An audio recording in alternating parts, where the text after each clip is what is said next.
ராமானுஜதயா பாத்திரம் ஞான வைராக்யபூஷணம் ஸ்ரீமத்வேங்கடநாதாரியம் வந்தே வேதாந்ததேசிகம் யோ நித்யமச்யுதபதாம்புஜயுக்மருக்ம வியாமோகதஸ்ததிதராணி த்ருணாய மேனே அஸ்மத்குரோர்பகவதோஸ்ய தயைகசிந்தோः ராமானுஜஸ்ய சரணௌ சரணம் பிரபத்யே எங்கனேயோ அன்னை மீர்காள் என்னை முனிவது நீர் நங்கள் கோலத்திருக்குறுங்குடி நம்பியை நான் கண்டபின் சங்கினோடும் நேமியோடும் தாமரை கண்களோடும் செங்கனிவாய் ஒன்றினோடும் செல்கின்றதென் நெஞ்சமே. 108 திவ்யதேச வைபவங்கள்ல ஆச்சரியமா பாண்டிய நாட்டு திருப்பதிகளை அனுபவிக்க ஆரம்பித்திருக்கிறோம். அதிலே முதல் திவ்யதேசமா நாம அனுபவிக்கிறது திருக்குறுங்குடின்னு சொல்லக்கூடிய வாமன கஷேத்திரம் என்று புகழப்படக்கூடிய குறுங்க கஷேத்திர மகாத்மியம்னு சொல்லக்கூடியதான ஸ்தலபுராணம். திருக்குறுங்குடின்னு தமிழ்ல சொல்லக்கூடியதான திவ்யதேசத்திற்கு சம்ஸ்கிருதத்திலே வாமன கஷேத்திரம் என்றும் குறுங்க கஷேத்திரம் அப்படின்னும் திருநாமங்கள் சொல்லப்படுறது ஸ்தலபுராணத்திலே. முதல் உபன்யாசத்துல அந்த ஊருடைய பெருமை அழகு அதெல்லாம் பார்த்தோம். கோவில்ல 5 நம்பிகள் எழுந்தருள் இருக்கா, அவ சன்னதி எப்படி இருக்கு, கோவில் எப்படி இருக்குன்னு ஆலய தரிசனம் எல்லாம் பண்ணினோம். இப்போ கிரமேண ஸ்தல புராணம் ஆரம்பிக்கணும். வராக புராணத்திலே சொல்லப்பட்டதான ஸ்தல புராணம் இந்த திருக்குறுங்குடியினுடைய ஸ்தல மகாத்மியம். முன்னாடி ஒரு சமயத்துல வைசம்பாயன மகரிஷின்னு சொல்லக்கூடிய மகரிஷி வியாச பகவானை சேவிச்சு பிரார்த்திக்கிறார். வியாச பகவானே, எம்பெருமான் ஸ்ரீமன் நாராயணன் எழுந்தருள் இருக்கக்கூடிய திவதேசங்களினுடைய பெருமையை பத்தி சொல்லுங்கோ அப்படின்னு பொதுவா கேட்கிறார். விஷ்ணு கஷேத்திர மகாத்மியத்தை சொல்லுங்கள். பெருமாள் ஒரு இடத்துல எழுந்தருள் இருக்காரு அப்படின்னா அந்த இடம் எவ்வளவு பவித்திரமானது, மேன்மையானது, அதனுடைய சக்திகள்லாம் என்ன அப்படின்னு சொல்லுங்க அப்படின்னு பிரார்த்திக்க, அதுக்கு வியாசர் பதில் சொல்றார், விஷ்ணுவினுடைய கஷேத்திரங்கள்லாம் அனந்தம், கணக்கே இல்லை. பெருமாளுடைய கல்யாண குணங்கள் எப்படி கணக்கில்லையோ அந்த மாதிரி அவன் எழுந்தருள் இருக்கக்கூடிய கஷேத்திரங்களும் கணக்கில்லாத கஷேத்திரங்கள். அதுல ஒரு கஷேத்திரத்துக்கும் ஒரு பிரபாவம் தான் உண்டுன்னு சொல்லிட முடியாது.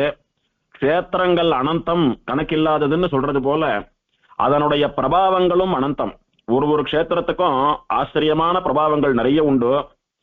அது எல்லாத்தையும் சொல்றதுக்கு என்னால முடியாது, ஆனாலும் தெரிந்த வரைக்கும் சொல்றேன் அப்படின்னு யாரு சொல்றதுன்னா வியாசரே சொல்றார்.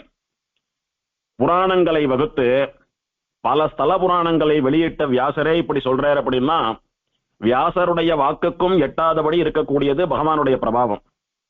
வியாசர் என்ன 1000 நா படைத்த ஆதிசேஷனாலேயே பெருமாளுடைய பெருமையை முழுசா சொல்லி முடிக்க முடியாதுன்னு சொல்றோமே, அப்போ ஒரு நாக்கு இருக்கக்கூடிய வியாசராலே என்ன பண்ண முடியும் அப்படின்னு சொல்ற மாதிரி அவருடையதான நைச்சானுசந்தானம். சொல்ல போனா வியாசர் மாத்திரம் நமக்கு இந்த புராணங்களை எல்லாம் அனுகிரகம் பண்ணலன்னா இத்தனை ஸ்தல புராணங்கள் கூட நமக்கெல்லாம் தெரியாது போயிருக்கும். அப்பேற்பட்ட வியாசரே சொல்றார், விஷ்ணு கஷேத்திர மகாத்மியத்தினுடைய பிரபாவத்தை எல்லாம் என்னால முழுசா சொல்லி முடிக்க முடியாது அப்படின்னு. அத்தனை தூரம் பெருமாளுடைய பிரபாவம் இருக்கிறது. அப்படி இவா சொல்லிட்டு இருக்கிறச்சே அந்த இடத்துக்கு மகா நாராயண பக்தரான நாரதர் வரார். அப்படி வீணாகானம் பண்ணிட்டு நாராயண நாம சங்கீர்த்தனம் பண்ணிட்டு ஹரிபஜனை பண்ணிட்டு நாரதர் அங்க வரார். வந்து அந்த பகவானுடைய நாம பிரபாவம், ஸ்ரீமன் நாராயணனுடைய திருநாமத்துக்கு இருக்கக்கூடிய பெருமையை பத்தி சின்னதா ஒரு உபன்யாசம் பண்றார். முதல்ல நாராயண நாமத்தினுடைய பெருமையை கீர்த்தனையா பாடிண்டு பஜனை பண்ணிண்டு ஆடிண்டே வந்த நாரதர் ஒரு யாக தீட்சை வாங்கிண்டு முறைப்படி யாகம் பண்ணினா அவனுக்கு எத்தனை பலன் கிடைக்கிறதோ அத்தனை பலனையும் தரக்கூடியது நாராயணனுடைய நாமம். யாக தீட்சை பெத்துண்டு யாகம் பண்ணி கொண்டிருக்கக்கூடியவன் அந்த யாகத்துக்கான பகவன் மந்திரங்கள் பகவன் நாமாக்களை தவிர வேற ஏதாவது சொல்லக்கூடாததான ஒரு சொல்லை சொன்னால், அபசப்தத்தை சொன்னால் அதுக்கு அவனுக்கு என்ன பாவம் வரதோ அந்த பாவத்தை போக்கக்கூடிய சக்தி எந்த பகவானுடைய நாமத்திற்கு உண்டோ அந்த நாராயணனுடைய நாமம் என்ன அப்படின்னு அதனுடைய பிரபாவங்கள் எல்லாம் சொல்லிட்டு வர்றார். அதாவது சுருக்கமா சொல்லணும்னா யாகம் பண்ணக்கூடிய பலனை நாமா சொன்னாலே கிடைச்சுடுறதுன்னு சொல்றாரு. அதே மாதிரி யாகத்துல தப்பு பண்ணி பிரம்மராட்சசனா போகக்கூடியதான சாபத்தையும் பகவானுடைய நாமா நீக்கிடுறதுன்னு சொல்றாரு. ஆனா அது எப்படி பண்ணணும்னா அந்த பாபத்தை பண்ணினான் அப்படின்னு அந்த யாகம் பண்ணக்கூடிய எஜமானன் அப்போதே உணர்ந்து பெருமாளிடத்திலே மானசீகமா மன்னிப்பு கேட்டு சபையிலையும் பாகவதால் இடத்துல மன்னிப்பு கேட்டு அதுக்காக சங்கல்பம் பண்ணிட்டு பகவன் நாமாவை சொல்லி ஜபம் பண்றச்ச பிராயசித்தமா பண்றச்ச அந்த பாவம் போயிடுறது. அப்படி ஒருத்தனுக்கு பிரம்மராட்சச ஜென்மம் ஏற்படக்கூடிய மகா பாவத்தையே போக்கக்கூடியது பகவானுடைய நாமம் அப்படின்னு பகவான் நாம பிரபாவத்தை நாரதர் உபதேசம் பண்றார். சுவாமி, இங்க வைசம்பாயனர் கேட்டதோ விஷ்ணு கஷேத்திர மகாத்மியத்தை, வியாசர் அதை பத்தி சொல்ல ஆரம்பித்தார். நடுவுல நாரதர் திடீர்னு வந்து பகவான் நாம பிரபாவத்தை ஏன் சொல்லணும் அப்படின்னா, இவா பேசிட்டு இருக்கிறது விஷ்ணுன்னு பகவானை பத்தி தான் பேசிட்டு இருக்கா. முதல்ல அந்த பகவானுடைய பெருமை எப்பேற்பட்டது அப்படின்னா, பகவானுக்கு இத்தனை பெருமை, பகவானுடைய நாமாவுக்கு இத்தனை பெருமை, பகவான் எழுந்தருளி இருக்கக்கூடிய க்ஷேத்திரத்துக்கு இத்தனை பெருமை, பகவானுடைய பிரசாதத்துக்கு இத்தனை பெருமை, பகவானுடைய அடியவர்களான பாகவதாலுக்கு இத்தனை பெருமைன்னு எதை பேசினாலும் அதெல்லாம் பகவானை தான் போய் சேர்றதானபடினாலே, எந்த பகவானுடைய நாமாவை சொல்லி அந்த க்ஷேத்திர மகிமையை சொல்லுன்னு இவர் கேட்டாரோ அந்த பகவானுடைய நாமத்தினுடைய பிரபாவத்தை இவர் சொல்லிட்டு வர்றார். அப்படி சொல்றச்ச ரெண்டு பேரும் நாரதரை வணங்குறா. சுவாமி நமஸ்காரம், நீங்க எங்க இருந்து வரங்க இப்போ? ஏன்னா நாரதர் திரிலோக சஞ்சாரி, அப்படி பகவத் கஷேத்திரங்கள் தோறும் போய் கொண்டு வரக்கூடியவர். அதனால நிச்சயமா எங்கேயோ விசேஷமான க்ஷேத்திரத்துல இருந்தா வரையார் அப்படின்னு தெரிஞ்சுட்டு எங்கே இருந்து வரங்கோன்னு கேட்டா. அவளுக்கு நாரதர் பதில் சொல்றார். அதாவது எம்பெருமான் ஸ்ரீமன் நாராயணன் எழுந்தருளி இருக்கக்கூடிய விஷ்ணு கஷேத்திரங்களுக்கெல்லாம் போய் தரிசனம் பண்ணிட்டு வரணும், அந்த பெருமாளுடைய தீர்த்தங்கள்ல எல்லாம் போய் தீர்த்தாமாடிட்டு வரணும் அப்படின்னு என்னுடைய தகப்பனாரான பிரம்மாவினிடத்திலே உத்தரவு பெற்றுண்டு அவர் நியமனப்படி துவாரக, புஷ்கரம், யமுனா நதி தீரம், அங்க இருக்கக்கூடிய க்ஷேத்திரங்களுக்கெல்லாம் போய் அங்க இருக்கக்கூடிய புண்ணிய தீர்த்தங்கள்ல எல்லாம் தீர்த்தமாடி அங்க இருக்கிற பெருமாள்களை எல்லாம் சேவிச்சுட்டு கிரமேண கடைசியா கங்கைக்கு போனேன். கங்கைக்கு போய் பகவானுடைய ஸ்ரீபாத தீர்த்தமா இருக்கிறபடியினால விசேஷமான பக்தியோடு கூட கங்கையில தீர்த்தமாடிண்டு கங்கை கரையில பல காலம் தபஸ் பண்ணிட்டு இருந்தேன். அதனால கங்காதேவி ரொம்ப சந்தோஷப்பட்டா. எந்த பகவானுடைய ஸ்ரீபாத தீர்த்தம்னு எல்லோரும் என்ன கொண்டாடுறாளோ அவள்லாம் ஒரு முறையான வாழ்நாள்ல கங்கையில தீர்த்தமாட மாட்டோமான்னு ஏங்கறா. ஒரு நாளாவது கங்கா தீர்த்தத்தை பருக மாட்டோமா, தலையில தெளிச்சுக்க மாட்டோமான்னு ஏங்கறா. வரா, தீர்த்தமாடுறா, போறா. ஆனா நீரோ என்னுடைய கரையிலேயே பல காலம் தங்கி கொண்டு தினம் கங்கா தீர்த்தத்துல தீர்த்தமாடிண்டு கங்கா தீர்த்தத்தையே சாட்டுண்டு இந்த கங்கையினுடைய கரையில தபஸெல்லாம் பண்ணி என்ன அத்தனை சந்தோஷப்படுத்தினீங்க. இப்பேற்பட்ட ஒரு பரம பாகவதரான நாரத மகரிஷி என் கரையில வந்து என் தீர்த்த சம்பந்தத்தோட கூட தபஸ் பண்றது எனக்கு சந்தோஷமா இருக்குன்னு சொல்லி இப்படி பேசிண்டே கங்கா நதி தீர்த்தம் ஒரு பெண் உருவத்தை எடுத்துட்டு கங்காதேவியா வந்து நிக்கிறது நாரதர் முன்னாலே. சுவாமி, நான் தான் கங்கை, உங்களுடைய தவத்தினால் மகிழ்ந்தேன், உங்களுக்கு என்ன வர வேணும்னு கேளுங்க, நான் தரேன் அப்படின்னா. உடனே நாரதர் சொல்றார், ஹே கங்கை, நீ வசந்த புண்ணிய தீர்த்தம், உன்னை தலையில தரிச்சுட்டு இருக்கிறதுனாலதான் சிவனும் தன்னுடைய பாவங்களில் இருந்தெல்லாம் விடுபட்டு சிவன் மங்களமானவன் என்கிற பெயரை பெற்றான். பகீரதனும் கூட உன்னை இந்த பூலோகத்திற்கு வரவழைத்துத்தான் தன் பித்ருக்களை எல்லாம் நல்ல கதிக்கு கொண்டு சேர்த்தான். ஆகையாலே பகவான் ஸ்ரீபாத தீர்த்தம்னு சொல்லக்கூடிய பெருமை படைத்தவளானபடியினாலே எல்லா தீர்த்தங்களிலும் நீ உயர்ந்தவள். இப்படி தீர்த்தங்கள்ல உயர்ந்தவளாக இருக்கக்கூடிய நீ, பகவான் சம்பந்தப்பட்ட தீர்த்தங்கள்ல உயர்ந்தவளாக இருக்கக்கூடிய நீ, பகவானுடைய க்ஷேத்திரங்கள்ல எது உசந்ததுன்னு சொல்லணும் அப்படின்னு நாரதர் கங்கையை கேட்கிறார். அப்போ கங்கை நாரதருக்கு பதில் சொல்ல ஆரம்பிக்கிறார். கங்கை சொல்றா, சுவாமி, முன்னால தேவாசுர யுத்தம் நடந்தது, தேவர்களுக்கும் அசுரர்களுக்கும் பெரிய சண்டை யுத்தம் நடந்தது. அப்ப தேவர்கள்லாம் அசுரர்களினுடைய பலத்துக்கு முன்னால நிக்க முடியாதவர்களா தோத்து போயிட்டா. சரி, தோத்துட்டோமே, இதுக்கப்புறம் அசுரர்கள் நம்மள அழிச்சுடுவாளோ, இல்ல அவளுடையதான ராஜ்யம் வந்து அப்படி ஸ்திரமாயிடுமோ, நம்ம எல்லாம் இருக்கிற இடம் தெரியாம போயிடுவோமோன்னு ரொம்ப பயந்து போயிட்டா. உடனே அவெல்லாம் என்ன பண்ணினா, பிரம்மாவை தேடிட்டு பிரம்மா இருக்கிற இடத்துக்கு போனா. அங்க பிரம்மாவை காணல. எங்க என்ன, பிரம்மா பெருமாளை நோக்கி தபஸ் பண்ணி பெருமாளை ஆராதனம் பண்றதுக்காக பூலோகத்துக்கு போயிருக்காரு அப்படின்னு அங்க இருக்கிறவா சொன்னா. சரி, பிரம்மா எங்க இருக்காரு அப்படின்னு தேடி விசாரிச்சுட்டு வந்த போது திருக்குறுங்குடின்னு சொல்லக்கூடியதான இந்த குறுங்க கஷேத்திரத்திலே பிரம்மா பகவதாராதனம் பண்ணி கொண்டிருந்தார். அப்படின்னா என்ன அர்த்தம்? பெருமாள் திருக்குறுங்குடியில எழுந்தருளி இருக்கிறார். குறுங்குடின்னு சொல்லக்கூடியது ஒரு சின்னதான ஆசிரமம், வாமனன் வந்து தங்கின ஆசிரமம்னு சொல்லப்படுறது. அந்த ஆசிரம கல்பமான ஒரு குடிசையிலே பெருமாள் எழுந்தருளி இருக்க பெருமாளை பிரம்மா திருவாராதனம் பண்ணிண்டு அங்க வசிச்சுண்டு வரார். இதை இவா பார்த்துடுறா தேவர்கள்லாம். பிரம்மா திருவாராதனம் பண்ணி முடிச்சுட்டு ஓய்வா இருக்கக்கூடிய சமயத்துல பிரம்மாவை போய் சேவிக்கிறா.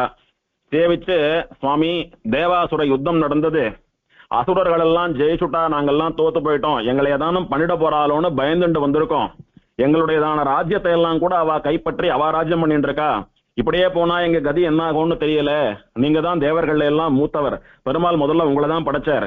உங்க முக்கேன தான் எங்களை எல்லாம் படைக்கிறார். ஆகையினால நீங்க தான் எங்களுக்கு ஏதான வழிகாட்டணும்னு சொல்லி பிரம்மாவின் இடத்துல வந்து சேவிக்கிறா. பிரம்மா பார்த்தார், உங்களுக்கெல்லாம் முன்னால பெருமாள் என்ன படைச்சார், எல்லாம் வாஸ்தவம். ஆனா நமக்கெல்லாம் ஏதான ஒரு கஷ்டம்னு வரச்ச அதுல இருந்து நம்மளை விடுவிக்க கூடியவன் ஸ்ரீமன் நாராயணன் ஒருத்தன் தானே. என் முதற்கொண்டு எல்லோரும் அவனுடைய திருவடிகள்ல கைங்கரியம் பண்றவா, அவனுடைய சக்தியினால வாழறவா தானே.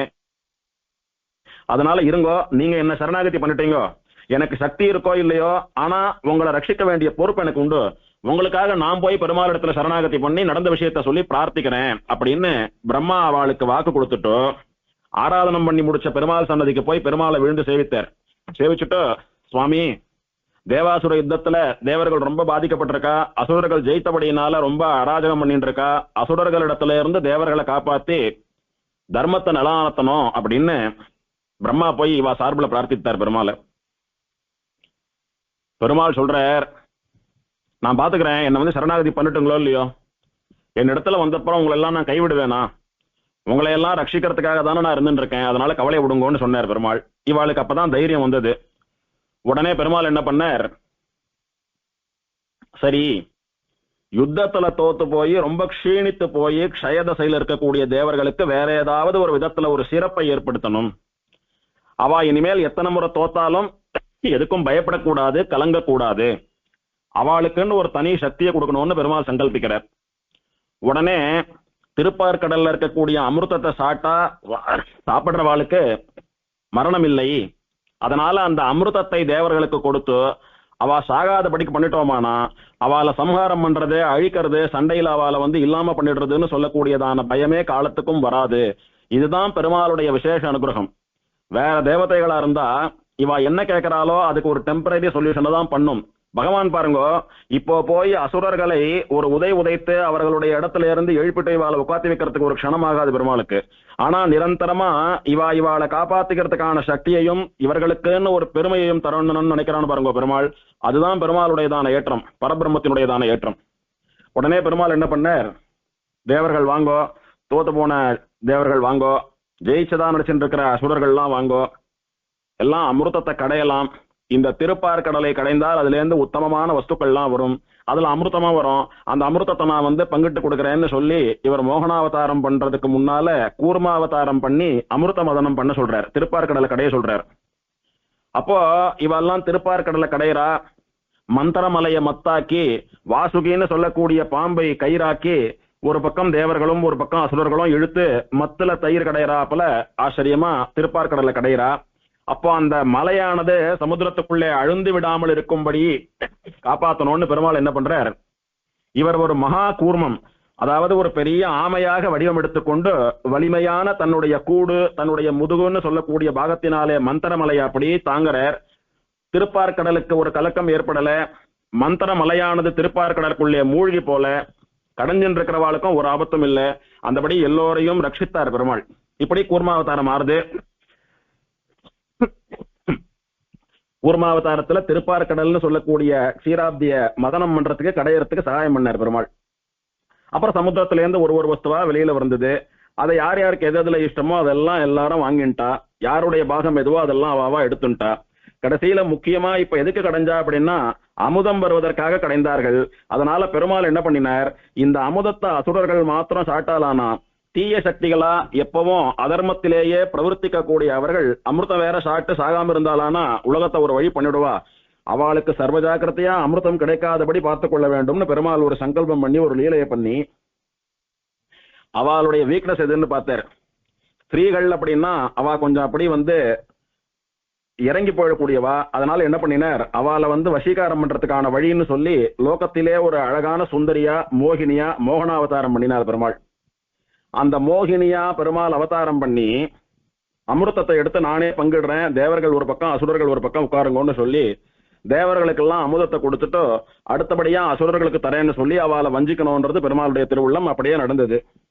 அந்த மாதிரி அசுரர்களை தோல்வீர செய்து, அதாவது அவளுக்கு அமுதம் கிடைக்காம அவ சாகாமல் இருக்கக்கூடியதான வரத்தை பெறாமல் செய்து அவளை தோற்கடித்து இதையே வியாஜமா கொண்டு அவளை காலி பண்ணிட்டு தேவர்களை ஜெயமடைய செய்து சரணாகதி பண்ணி கொண்ட தேவர்களுக்காகவும் பிரம்மாவுக்காகவும் பெருமாள் ஒரு வெற்றியை ஏற்படுத்தி கொடுத்து அமிர்த மதனம்னு பண்ணி அமிர்தத்தை பங்கிட்டு கொடுத்துட்டு தேவர்களுக்கு மரணமில்லாத ஸ்தானத்தை பண்ணி அவர்கள் அவளுடைய ராஜ்யத்துல உட்காந்து வச்சுட்டு பழையபடி திரும்பவும் எங்க இருந்து புறப்பட்டானோ அந்த திருக்குறுங்குடிக்கே வந்து க்ஷீராப்தின்னு சொல்லக்கூடிய திருப்பார்கடல்ல எப்படி சயனிச்சுட்டு இருக்கானோ அதே மாதிரி பெருமாள் சயனிச்சுட்டான் அப்படின்னு கங்கை சொல்றா.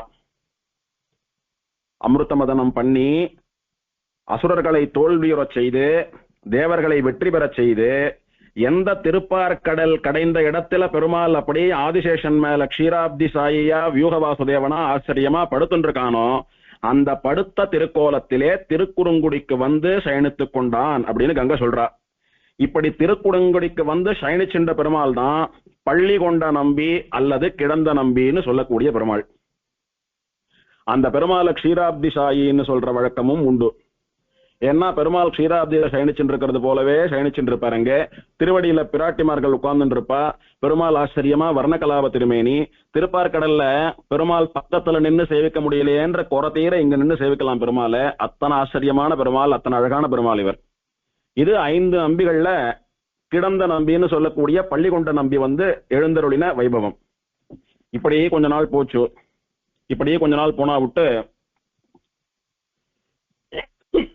பிற்காலத்துல இன்னொரு முறை என்னாச்சுன்னா ஹிரண்யன் பிரகலாத ஆழ்வானை போட்டு ரொம்ப ஹிம்சை பண்ணிட்டு இருந்தான். பிரகலாத ஆழ்வான் பெருமாளையே விசுவாசமா நம்பிட்டு இருந்தான். பழையபடி தேவர்கள்லாம் ஹிரண்யனை சம்ஹாரம் பண்ணி தேவர்களை ரட்சிக்கணும், அவனுடைய அராஜகத்தில இருந்து பூலோகம் முதலான எல்லா லோகங்களையும் காப்பாற்றணும்னு சரணாகதி பண்ணான். உடனே பிரகலாதனுடைய பக்தியையும் தேவர்களுடைய சரணாகதியையும் ஏற்றுக்கொண்ட பெருமாள் அவளை ரட்சிக்கணும்ன்றதுக்காக நிருசிம்ம அவதாரம் பண்ணினான்.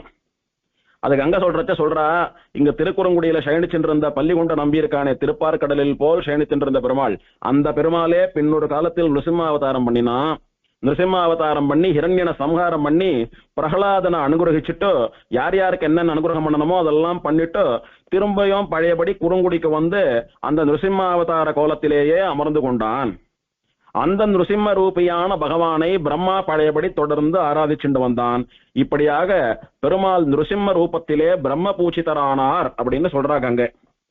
இவர் யார் அப்படின்னா ஸ்ரீ வைஷ்ணவ நம்பி நின்ற நம்பி பெருமாள் மூலவரை சேவிச்சுட்டு படியிறங்கி கீழே வரச்ச பிரதட்சிணத்துல முதல்ல ஒரு லட்சுமி நிருசிம்மன் ஒரு மாலோலன் இருப்பார், அவர் பக்கத்துல ஒரு பூவராகன் இருப்பார்னு சொல்லியிருந்த அடியன் தாயார் சன்னதிக்கு முன்னாலே அந்த லட்சுமி நிருசிம்மன் தான் இந்த பெருமான். இந்த லட்சுமி நிருசிம்மனுக்கு ஆழ்வார் மங்களாசாசனமும் உண்டு.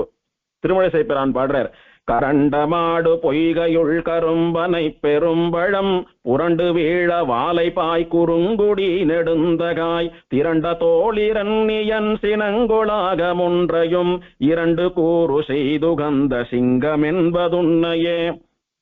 கரண்டம் ஆடு பொய்கைன்னு சொல்லக்கூடியது நீர்கோழிகள் மீனுக்காக தாவக்கூடிய வளம் மிக்க குளம். அது இந்த எம்பெருமானுடைய பிராகாரத்துல உண்டுன்னு பார்த்தோம். அதன் கரையிலே இருக்கக்கூடியது என்றும் பனம்பழத்தை ஜீவ நதி போல ஜீவ மரமா இருந்துட்டு பொய்க்காத எப்போதும் காய்க்கிற பனமரம், அதுக்கு கரும்பனை பெரும்பழம்னு பேரு. இது ரெண்டும் இருக்கக்கூடிய கரையில பெருமாள் ஹிரண்ய சம்ஹாரம் பண்ணின நிருசிம்ம ரூபியா எழுந்தருளி இருக்கிறான் திருக்குறுங்குடியில அப்படின்னு ஆழ்வார் பாடினார் திருமலை சேப்பிரான். அவர் இந்த நிருசிம்மன் தான் அப்படின்னு நிருசிம்மன் வந்த சரித்திரத்தையும் சொல்லிட்டாங்க அங்க. அப்படியே கொஞ்ச நாள் போச்சு. இன்னும் சில காலங்கள் கழித்து பிரகலாதனுடைய புள்ளை விரோச்சனன், விரோச்சனனுடைய புள்ளை பலி சக்கரவர்த்தி, அதாவது பிரகலாத ஆழ்வானுடைய பேரன் பலி சக்கரவர்த்தி, அவன் நிறைய யாகங்களை எல்லாம் பண்ணி அந்த யாகத்தினுடைய பலத்தினால சகல லோகாதிபதியானான். எல்லா உலகங்களுக்கும் அதிபதி ஆயிட்டான் அவன். சகல லோகம்னு சொல்றச்ச தேவர்களுடையதான ஸ்வர்கலோகமும் சேர்ந்து அவனுடைய கண்ட்ரோல்ல வந்துடுத்து. அதுக்கும் அவனே சுவாமியானான். உடனே எங்க ராஜ்யத்துல நாங்க பாட்டுக்கு நிம்மதியா எங்க காரியத்தை பண்ணிட்டு இருந்தோம். இவன் நல்லவனாட்டமா தெரிஞ்சாலும் பிரகலாதனுடைய வம்சத்துல வந்தவனா இருந்தாலும் அசுரனாச்சு, இவனால எப்போ எங்களுக்கு என்ன ஆபத்து வருமோன்னு பயமா இருக்கு. இவெல்லாம் வந்து அங்க உட்கார்ந்துட்டு இருந்த எங்களெல்லாம் எழுப்பி துரத்திட்டு வந்து அங்க உட்கார்ந்துட்டு இருக்கா. ஒரே அசுர ராஜ்யமா போயிடுத்து சொர்க்கத்துல. அதனால சுவாமி இவாள் இடத்துல இருந்து என்ன காப்பாத்து அப்படின்னு திருக்குறுங்குடிக்கு வந்து பழையபடி பிரம்மாவை பிரார்த்திச்சாய்வா, பெருமாளை பிரார்த்திக்கல. உடனே பிரம்மா சொன்னார், ஒரு நிமிஷம் இருங்கோ, பெருமாளை பிரார்த்திச்சுட்டு பெருமாள் எப்படி நியமிக்கிறார் அப்படின்னு நான் சொல்றேன் அப்படின்னு சொல்லி பிரம்மா திருவாராதனம் பண்ணி முடிச்சுட்டு தேவர்கள்லாம் இந்த மாதிரி வந்திருக்கா, அவளுக்கு ஏதோ ஆபத்து, திரும்ப அவளை ரட்சிக்கணும்னு பெருமாளை விழுந்து சேவிச்சு பிரார்த்திக்கிறார். பெருமாள் உடனே பக்கத்துல இருந்து சேவகம் பண்ணிட்டு இருந்த விஸ்வக்சேனர் சேனாபதி ஆழ்வான கூட்டு விஸ்வக்சேனரே நீங்க இது என்னன்னு பாத்துக்கோங்க அப்படின்னார். உடனே அடியன் அப்படியே பண்றேன்னு விஸ்வக்சேனர் என்ன பண்ணார், சிவன் சுப்பிரமணியன் இவா 2 பேரையும் உங்க தலைமையில படைகளை திரட்டிண்டு போய் அசுரர்களை எல்லாம் ஒரு கை பார்த்து தேவர்களுக்கு அவளுடைய ராஜ்யத்தை மீட்டு கொடுங்கன்னு சொல்லி ருத்ரனையும் சுப்பிரமணியனும் அனுப்பினர் விஸ்வக்சேனர். இங்க ஒரு விஷயம் நன்னா புரிஞ்சுக்கணும். விஸ்வக்சேனர்னு சொல்லக்கூடியவர் பெருமாள் பிராட்டிக்கு அடுத்தபடியா இந்த லோகத்துக்கு அவர் தான் எல்லாம். அசேஷ விக்ன சமணம் அநீகேஸ்வரம் ஆசிரியர் சுவாமி தேசிகன். பெருமாள் பிராட்டி தான் இந்த உலகத்துக்கு நாயகர்களா ஈஸ்வர தம்பதிகளா இருந்து செங்கோல் செலுத்தின்னு இருக்கா. அவளுக்கு அடுத்தபடி அவளுடைய பிரஜையாக இருந்து கொண்டு எழில் பிரம்பின் செங்கோலை ஏந்துமவன் வாழியே அப்படின்னு ஸ்ரீவைகுண்டத்துக்கு மட்டுமல்ல, நித்திய விபூதி லீலா விபூத்தின்னு சொல்லக்கூடிய எம்பெருமானுடைய 2 விபூதிகளுக்கும், அதாவது அண்ட சராச்சரங்களுக்கும் செங்கோல் வைத்து ஆளக்கூடிய சுவாமியாக ராஜாவாக இருக்கக்கூடியவர் விஸ்வக்சேனர். அதனாலதான் அசேஷ விக்ன சமனம் அநீகேஸ்வரம் ஆசிரியே ஸ்ரீமத கருணாம்போதம்னு சுவாமி அவரை போய் சரணாகதி பண்ணினர். அப்பேற்பட்ட சேனாபதி ஆழ்வான் நியமித்தா எல்லோரும் பரம்பொருள் அப்படின்னு பிரமிக்கக்கூடிய ருத்ரனும் போறான், சுப்பிரமணியனும் போறான். அப்படின்னா பகவானுக்கு முன்னாலே, பகவானுடைய கைங்கரிய பராலா பாகவதாலா இருக்கக்கூடிய நித்தியசூரிகளுக்கு முன்னாலே, நேற்று திருமழிசை பிரான் சரித்திரத்துல பார்த்தது போல ஆழ்வார்களுக்கு முன்னாலே, கூடத்தாழ்வானுடைய வைபவத்தை சொன்னது போல ஆச்சாரியர்களுக்கு முன்னாலே, மொத்தத்துல பகவானுக்கும் பாகவதாலுக்கும் முன்னாலே தேவதாந்திரங்கள் எல்லாம் ஒரு விஷயமே கிடையாது. பகவான் சொல்றதையும் பாகவதா சொல்றதையும் அவ ஸ்திரமேற்கொண்டு பண்ணினார்கள் அப்படின்னு பல புராணங்கள்ல தெளிவாக சொல்லப்பட்டிருக்கிறது. அதனால சந்தேகமே வேண்டாம் பரம்பொருள் ஸ்ரீமன் நாராயணன் என்பதை உணர்வதற்கு. இப்படி பெருமாள் விஸ்வக்சேனரை நியமிக்க விஸ்வக்சேனர் சிவனையும் சுப்பிரமணியனையும் நியமித்து ஒரு படைகள் அனுப்பினர். உடனே இவா போய் தேவர்களுக்காக பலி சக்கரவர்த்தியோட யுத்தம் பண்றா. அந்த யுத்தத்தில சிவன் சுப்பிரமணியன் இவா போன தேவர்களுடைய பட்சம் தோத்து போயிடுத்து. பலி சக்கரவர்த்தி மகா பலசாலியாவும் பெரிய வீரர்களை எல்லாம் தன்னுடைய படைகளை வச்சுட்டு இருந்ததாகவும் அவன் என்ன பண்ணினா வந்தவாளை புறமுதுகிட்டு ஓடும்படியா பண்ணிட்டான். இப்ப யார் ஜெயிச்சது? பழையபடி பலி சக்கரவர்த்தியை ஜெயிச்சான். இவா தோத்து போய் கையப்ப செஞ்சுட்டு நின்னான். உடனே பிரம்மா கிட்ட சுவாமி எங்களால அவளை ஜெயிக்க முடியல, அவ யுத்தத்துல எங்களை புறமுதுகிட்டு ஓடும்படியா பண்ணிட்டா, எங்களை மன்னிச்சிருங்கன்னு ருத்ரனும் சுப்பிரமணியனும் விஸ்வக்சேனர் இடத்துல சேவிச்சுட்டு கையப்ப செஞ்சுட்டு நின்னான். சரி, பகவானுடைய திருவுள்ளம் எப்படி இருக்குன்னு தெரியல, பெருமாள் இடத்துல போய் விஞ்ஞாபிக்கலாம் வாங்கன்னு சொல்லி விஸ்வக்சேனர் அவளை பெருமாள் சன்னதி கழிச்சுட்டு போனார். அங்க பிரம்மாவும் பக்கத்துல இருக்கான். அப்போ பிரம்மா பெருமாள் ஒரு மாதிரி கவலை தோய்ந்த முகத்தோட பாக்குறான். சுவாமி, நானும் தேவர்கள்ல சேர்ந்தவன் தான், எனக்கும் தான் இந்த பிரச்சனை, இவெல்லாம் இந்த மாதிரி நிக்கிறா, ருத்ரனும் சுப்பிரமணியனும் போயும் ஒன்னும் பண்ண முடியல, என்ன பண்றதுன்னு தெரியலன்னு கவலை தோய்ந்த முகத்தோட பெருமாளை பார்த்து பிரம்மா பிரார்த்திக்கிறான். அப்ப பெருமாள் சாதிக்கிறார், ஒரு விஷயத்தை நீங்க எல்லாம் புரிஞ்சுக்கணும். பலி சக்கரவர்த்தி பிரகலாத ஆழ்வானுடைய பௌத்திரன். நான் பிரகலாத ஆழ்வானுடைய பரம்பரையில வரவா யாரையும் இதுக்கு மேல சம்ஹாரம் பண்றது இல்லைன்னு வாக்கு கொடுத்திருக்கேன் பிரகலாதனுக்கு. அதனாலதான் அவங்களால பலி சக்கரவர்த்திய சம்ஹாரம் பண்ண முடியல, அவனை தோக்கடிக்க முடியல, ஜெயம் அவன் பக்கம் இருந்தது. இருந்தாலும் யுத்தம்னு ஒண்ணு தார்மீகமா நடக்கணுமேன்றதுக்காக நடத்த சொன்னேன். அதனால அவனுக்கு நான் பண்ணின வரப்பிரசாதத்தினாலே, நான் கொடுத்த வரத்தினுடைய பலத்தினாலே இந்த சமயத்தில் யாராலும் அவன் யுத்தத்தில் ஜெயிக்க முடியாதவனா இருந்துருக்கான். என்னுடைய வரத்தினுடைய மேன்மை அந்த மாதிரி அப்படின்னு சொல்லி பெருமாள் இங்க நமக்கு ஒரு விஷயத்தை உணர்த்துறார். சுவாமி, பெருமாள் வரம் கொடுத்திருக்கார், அதனாலதான் மகாபலி ஜெயிக்க முடியாதவனா இருக்கான். இப்ப ருத்ரனும் சுப்பிரமணியனும் போனா கூட அவளால ஜெயிக்க முடியாதுன்றதெல்லாம் பெருமாளுக்கு தெரியுமோ இல்லையோ? அப்ப முதலையே என்ன பண்ணணுமோ, யார் போனா மகாபலி தோத்து போவானோ அவளை அனுப்பியிருக்க வேண்டியதுதானே பெருமாள். அப்படின்னா இதெல்லாம் நமக்கு பாடம் சுவாமி. பெருமாளுடையதான சரித்திரம், பாகவதாலான ஆழ்வாராச்சாரியாளுடைய சரித்திரத்துல நடக்கிறதெல்லாம் நமக்கு பாடம். அதாவது பகவானுடைய அனுகிரகம் மட்டும் இருந்து விட்டால் யாரும் அவனை எதுவும் பண்ண முடியாது. அதே மாதிரி பகவானுடைய கோபத்திற்கு மட்டும் ஒருவன் ஆளாகிவிட்டால் அவனை யாரும் எதுவும் காப்பாற்ற முடியாது.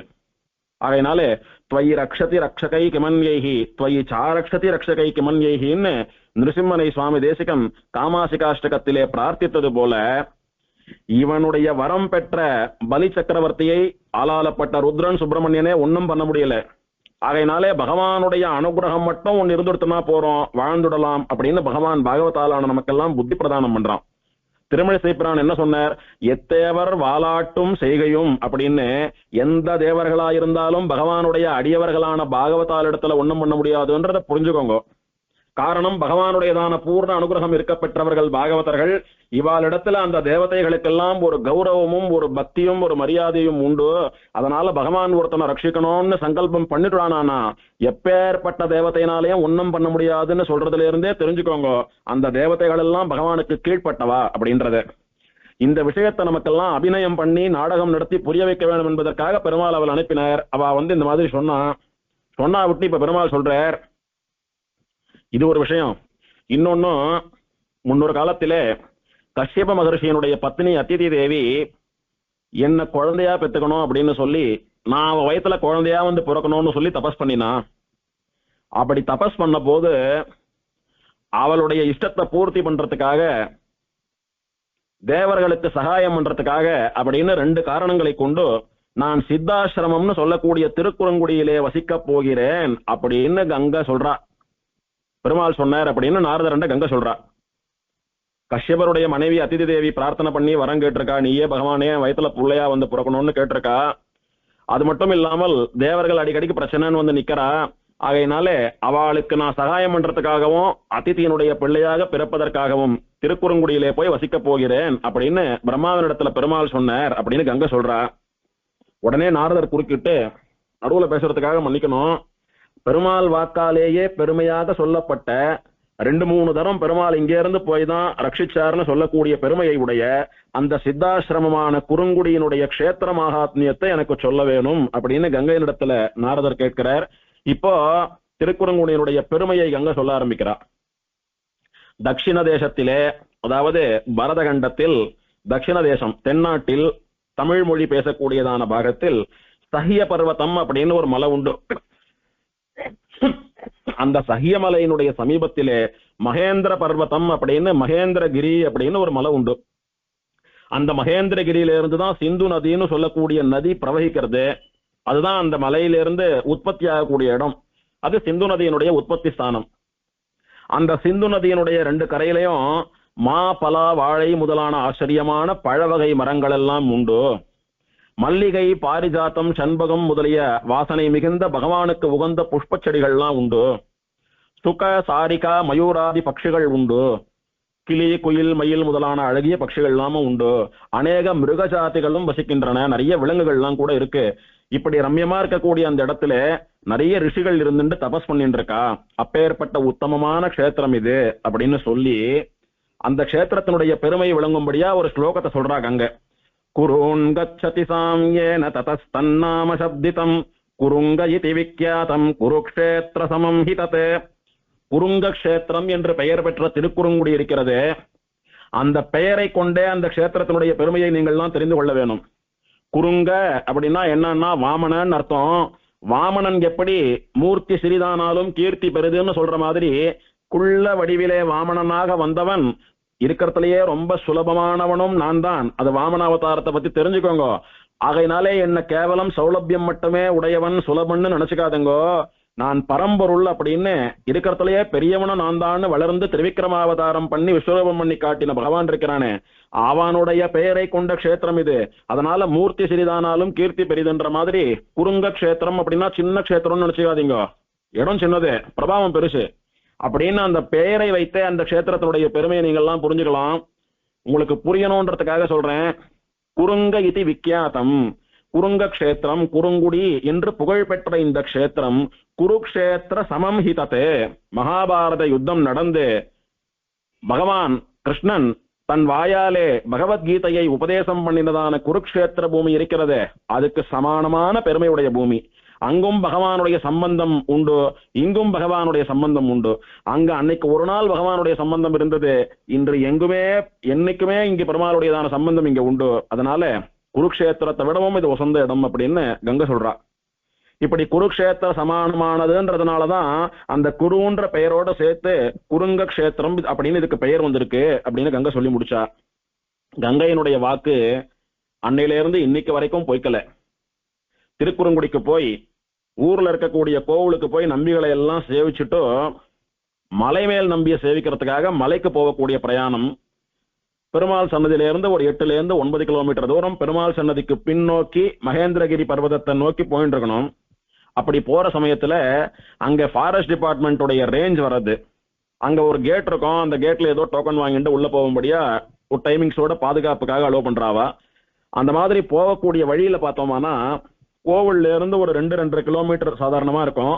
அதுக்கப்புறம் பார்த்தா ரெண்டு பக்கமும் நல்ல ஆச்சரியமான வாழைத்தோப்பு, நல்லா கமகமான வாசனை வரக்கூடியதான வாழைத்தோப்பு, ஆச்சரியமான நெல்லிக்காய் தோப்பு, பெரிய நெல்லிக்காய் தோப்பு, அதே மாதிரி நிறைய பலாமழங்கள் இருக்கும்.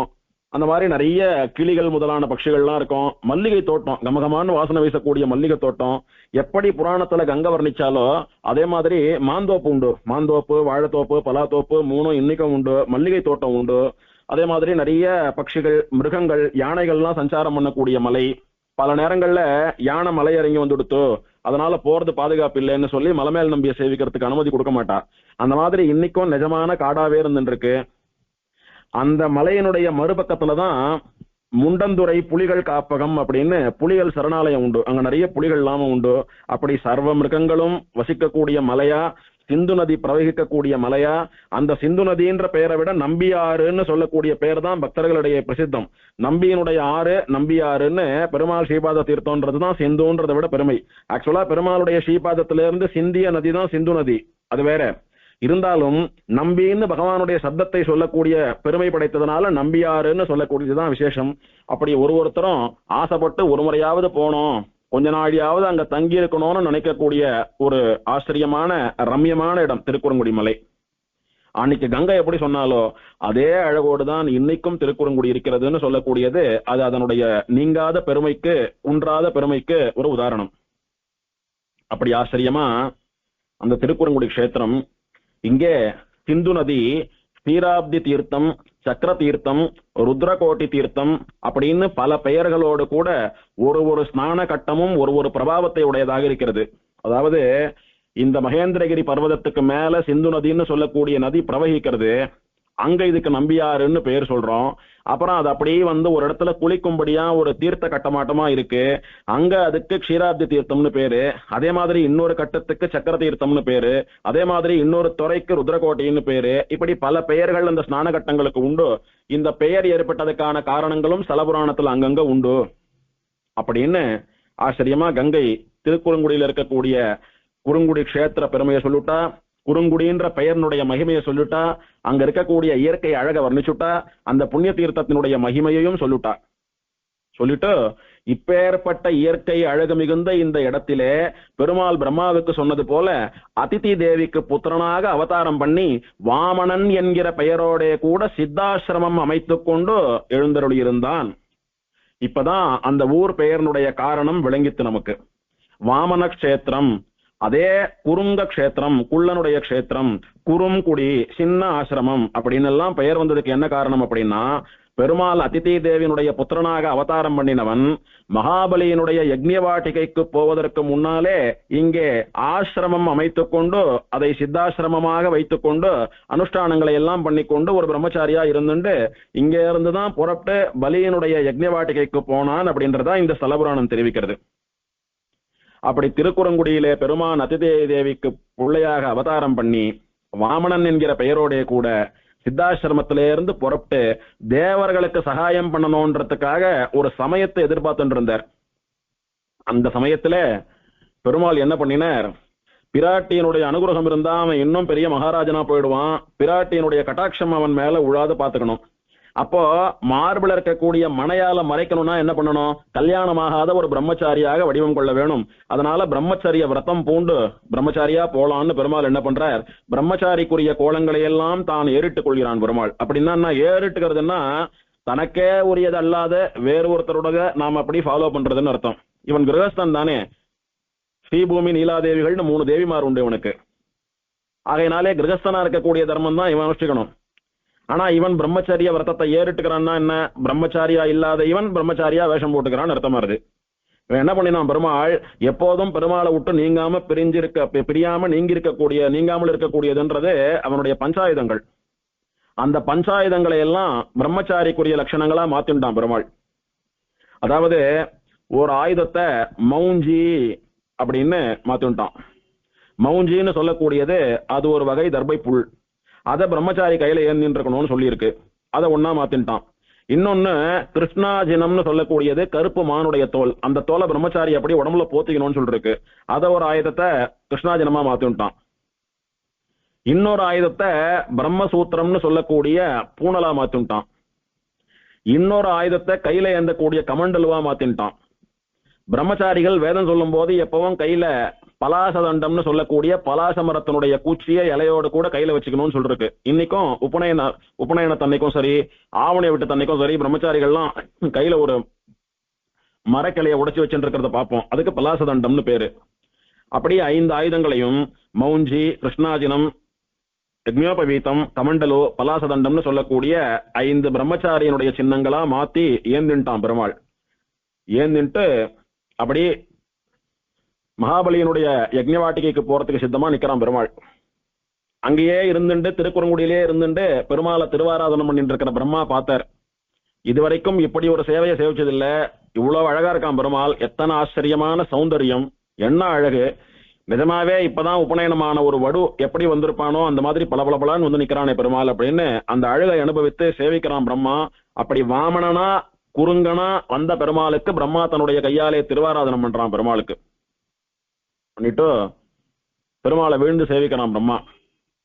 சுவாமி வாமனா, மகாபலின்னு சொல்லக்கூடியவனை அடக்குவதற்கு இது தகுந்த சமயம். தேவரீர் ஆச்சரியமா இந்த திருக்கோலத்திலே எழுந்தருளி எப்படி சங்கல்பித்ததோ அந்த மாதிரி மகாபலியை வந்து அடக்கி தேவர்களுக்கு சகாயம் பண்ண வேணும் அப்படின்னு விழுந்து சேவிச்சு பிரார்த்திக்கிறான் பிரம்மா தேவர்கள் சார்பில். உடனே திருக்குறங்குடியில சித்தாசிரமத்திலேருந்து வாமனர் ஒரு நாள் பிராத்த காலத்துல விடியற் காலை அங்கிருந்து கிளம்பி மகாபலியினுடைய யாகசாலைக்கு போய் சேர்றார். அந்த மகாபலின்னு சொல்லக்கூடியவன் பெருமாளுடையதான அழகிய ரூபத்தை கண்டு ஆச்சரியப்பட்டு, இப்படி தேஜஸ் தொட்ட சொட்ட ஒரு பிராமண குழந்தை நம்மளுடைய யாகசாலை தேடி வந்திருக்கு, உபநயனமான குழந்தை அப்படின்னு, சுவாமி நமஸ்காரம், உங்களுடைய வரவினாலே என்னுடைய யாகம் வந்து பெருமை பெற்றது. தானம் வாங்கிக்கிறதுக்குன்னு தகுந்த அதிகாரியா நீங்க வந்திருக்கீங்க. நீங்க என்னுடைய யாகசாலையை தேடி வந்திருக்கீங்க. உங்களுக்கு தானம் பண்ணாதான் என்னுடைய யாகம் பூர்த்தி ஆகும். அதனால உங்க மனசுக்கு பிடிச்ச விஷயம், உங்களுக்கு தேவையான விஷயம் எதை வேணாலும் கேளுங்கோ, நான் தானம் பண்றேன், என்னுடைய யாகத்தை பூர்த்தி பண்ணி வைங்கோன்னு மகாபலி பிரார்த்திக்கிறான் வாமனனை. பெருமாள் சொல்றார், நான் பிரம்மச்சாரி, எனக்கு என்ன குடும்பமா அப்படியாலா பசங்களா யார் இருக்கா நான் ரட்சிக்கிறதுக்கு, அதனால பெருசா தானம் எல்லாம் வாங்கிட்டு போய் நான் என்ன பண்ண போறேன், எனக்கு ஒன்னும் வேண்டாம். ஆனாலும் யாகம் பண்ணிட்டு இருக்கிற எஜமானன், நீ யாகம் பண்ணக்கூடிய யாகசாலையில புனிதமான இந்த நதிக்கரையில, நர்மதா நதிக்கரையில வாயை திறந்து என்ன வேணும்னு கேளு, தானம் பண்றேன்னு சொல்லிட்டேன். உன்னுடைய இஷ்டத்தை பூர்த்தி பண்றதுக்காகவாவது நான் ஒரு விஷயத்த கேட்கணும். நிஜமாவே எனக்கு தேவையில்லைன்னாலும் உன்னுடைய ஆசையை பூர்த்தி பண்றதுக்காக நான் ஒன்னே ஒண்ணு கேட்கிறேன். நான் இருக்கிறதுக்கு ஒரு 3 அடி பூமி கொடுத்தா போறோம் அப்படின்னா, என்ன எதை கேட்டாலும் தரேன்னு சொன்னா கேவலம் 3 அடி கேட்கறியா அப்படின்னா, இல்ல அது போறோம் எனக்குன்னா, சரி உன்னுடைய அடியாலேயே அளந்து எடுத்துக்கோன்னு சொல்றான். அதுக்கப்புறம் நடந்த விஷயங்கள்லாம் நமக்கு தெரியும். உடனே சுக்கராச்சாரியர் வந்து அந்த பலியனுடைய அசுரர்களுடைய ஆச்சாரியராக இருக்கக்கூடிய சுக்கராச்சாரியர் வந்து பலிக்கு விஷயம் சொல்றார். இவரை பார்த்தா சாதாரண வியக்தியா, ஒரு சின்ன குழந்தையா தெரியல, அந்த தேஜஸை பார்த்தாலே தெரியறது வந்திருக்கிறவர் மகாவிஷ்ணு ஸ்ரீமன் நாராயணன், தேவர்களுக்கு சகாயம் பண்றதுக்காக தேவ காரியமாவே வந்திருக்கார். பிரம்மச்சாரி எனக்கு ஒன்னும் வேண்டான்னு சொல்லிட்டு 3 அடி மண்ணு ஒண்ணுன்னு கேட்கிறாரு. பிரம்மச்சாரியா இருக்கிறவருக்கு எதுக்கு பூமி? அவர் அப்படி சஞ்சாரம் பண்ணிட்டு இருக்கிறவர் தானே, எதுக்கு அவருக்கு பூமி? அதனால ஒன்னு ஏதோ சூழ்ச்சியில சிக்க வைக்கணும்னு பாக்குறாரு, நீ உஷாரா இருன்னு சொல்லி ஒரு எச்சரிக்கை பண்ணினார் சுக்கராச்சாரியர் பலிக்கு. பலி என்ன பண்ணா, நான் சொன்ன சொல் தவற மாட்டேன், அதுவும் யாகம் பண்ணிட்டு இருக்கேன், யாக பூமியில எஜமானனா இருக்கக்கூடிய நான் சொன்ன சொல் தவறினா யாகம் போயிச்சு போடும், அதனால சொன்னதை நான் தானம் பண்ணியே தீருவேன் அப்படின்னா. சரின்னு தானம் பண்றதுன்னா மந்திரபூர்வமா கமண்டலத்துல இருக்கக்கூடிய ஜலத்தினால வாங்கிக்கிறவா கையால கொடுக்கிறவா தாரவார்த்து கொடுக்கணும். அந்த மாதிரி தாரவார்க்க போறச்ச கமண்டலுவ கவிட்டான் மகாபலி. அந்த ஜலம் அந்த தாரையில வர முடியாதபடிக்கு சுக்கராச்சாரியர் போய் ஒரு வண்டா மாறி அந்த ஜலம் வரக்கூடிய தாரியில போய் ஒளிஞ்சுட்டார். அப்ப இந்த நடந்த விஷயத்த பெருமாள் புரிஞ்சுட்டு பகவானான நான் இறங்கி வந்து ஒரு காரியம் பண்ணணும்னு சங்கல்பித்து பண்ணி கொண்டிருக்கிற போது, பகவானுடைய காரியத்துக்கு நாம இடைஞ்சலா இருக்க கூடாதுன்ற புத்தி கூட இல்லாமல் இப்படி வந்து தடுக்கிறானே, இவன்லாம் என்ன ஆச்சாரியன்? ஆகையினால இவன் பண்ணது தப்பு.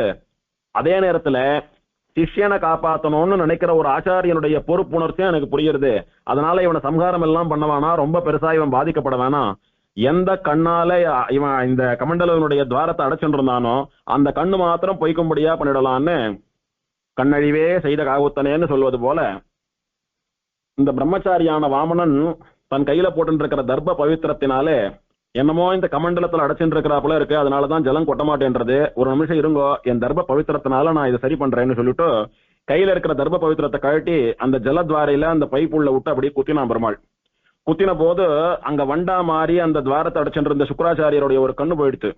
கண்ணு போன உடனே வழியில கதை 2 வெளியில வந்துட்டார் இவர். இப்போ ஜலம் அப்படியே கீழே தாரையா விழுறது. மகாபலியை 3 அடி மண்ணை தானம் பண்ணி கொடுத்துட்டான். இத பெரியாழ்வார் சாதிக்கிறார்.